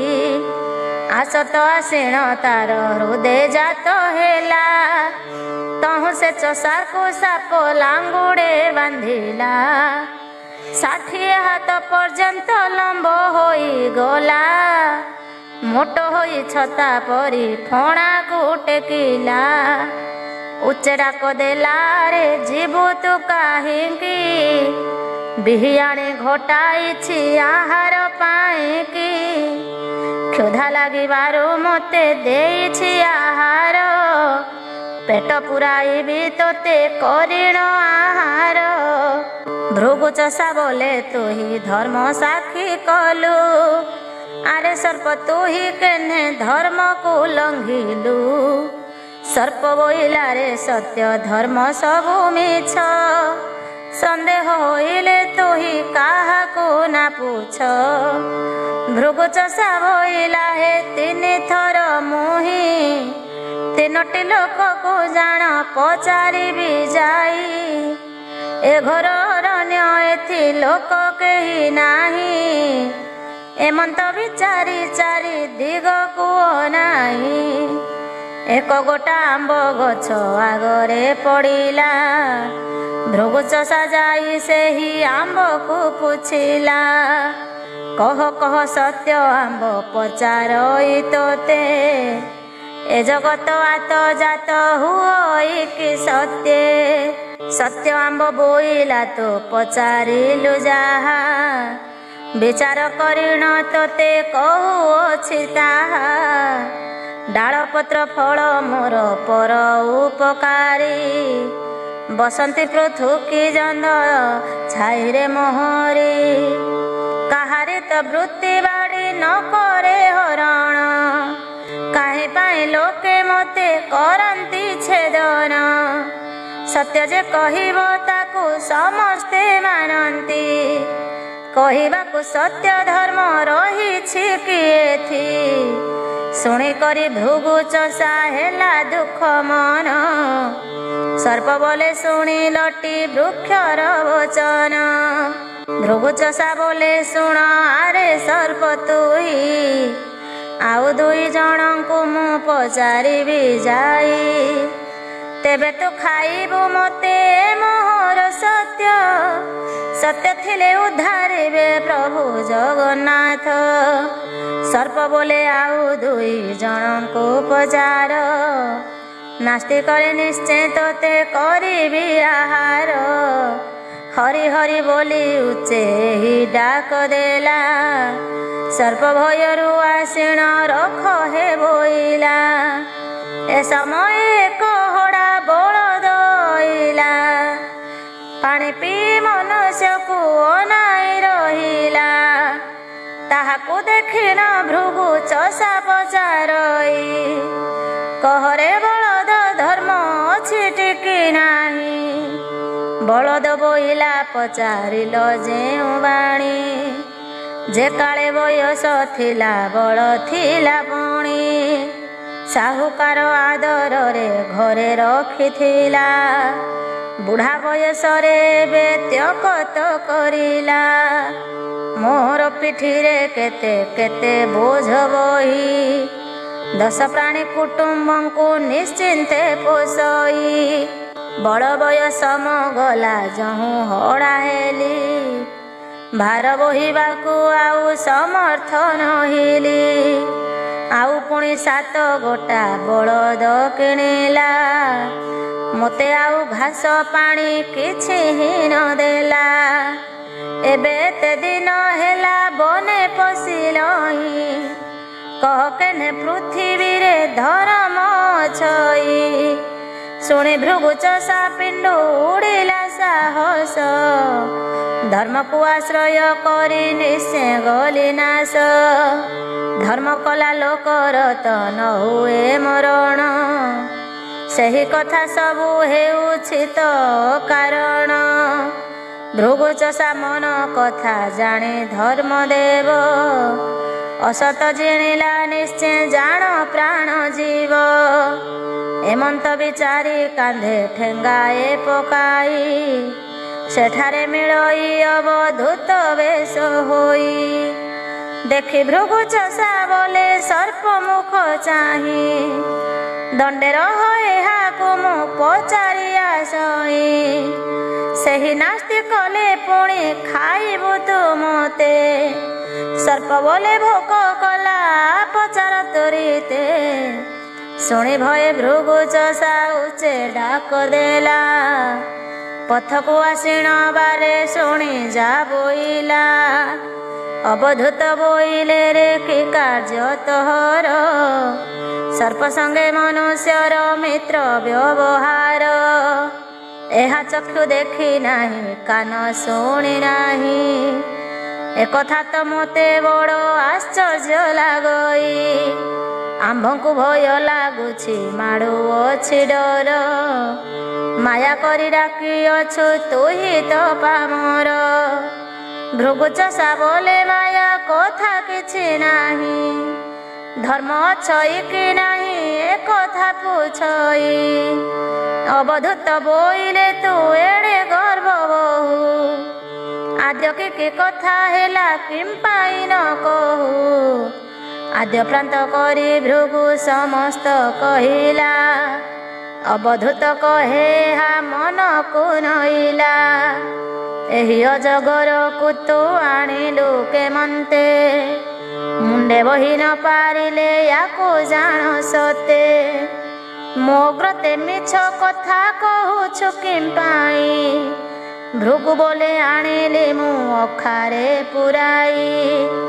ଅବଧୂତ ବୋଲେ ମୋତେ ପ୍ରତେ ନ ଲାଗଇ, ଅଖା ତ ପାତନି ଦେଖି ସର୍ପ ପଶୁ ତହିଁ।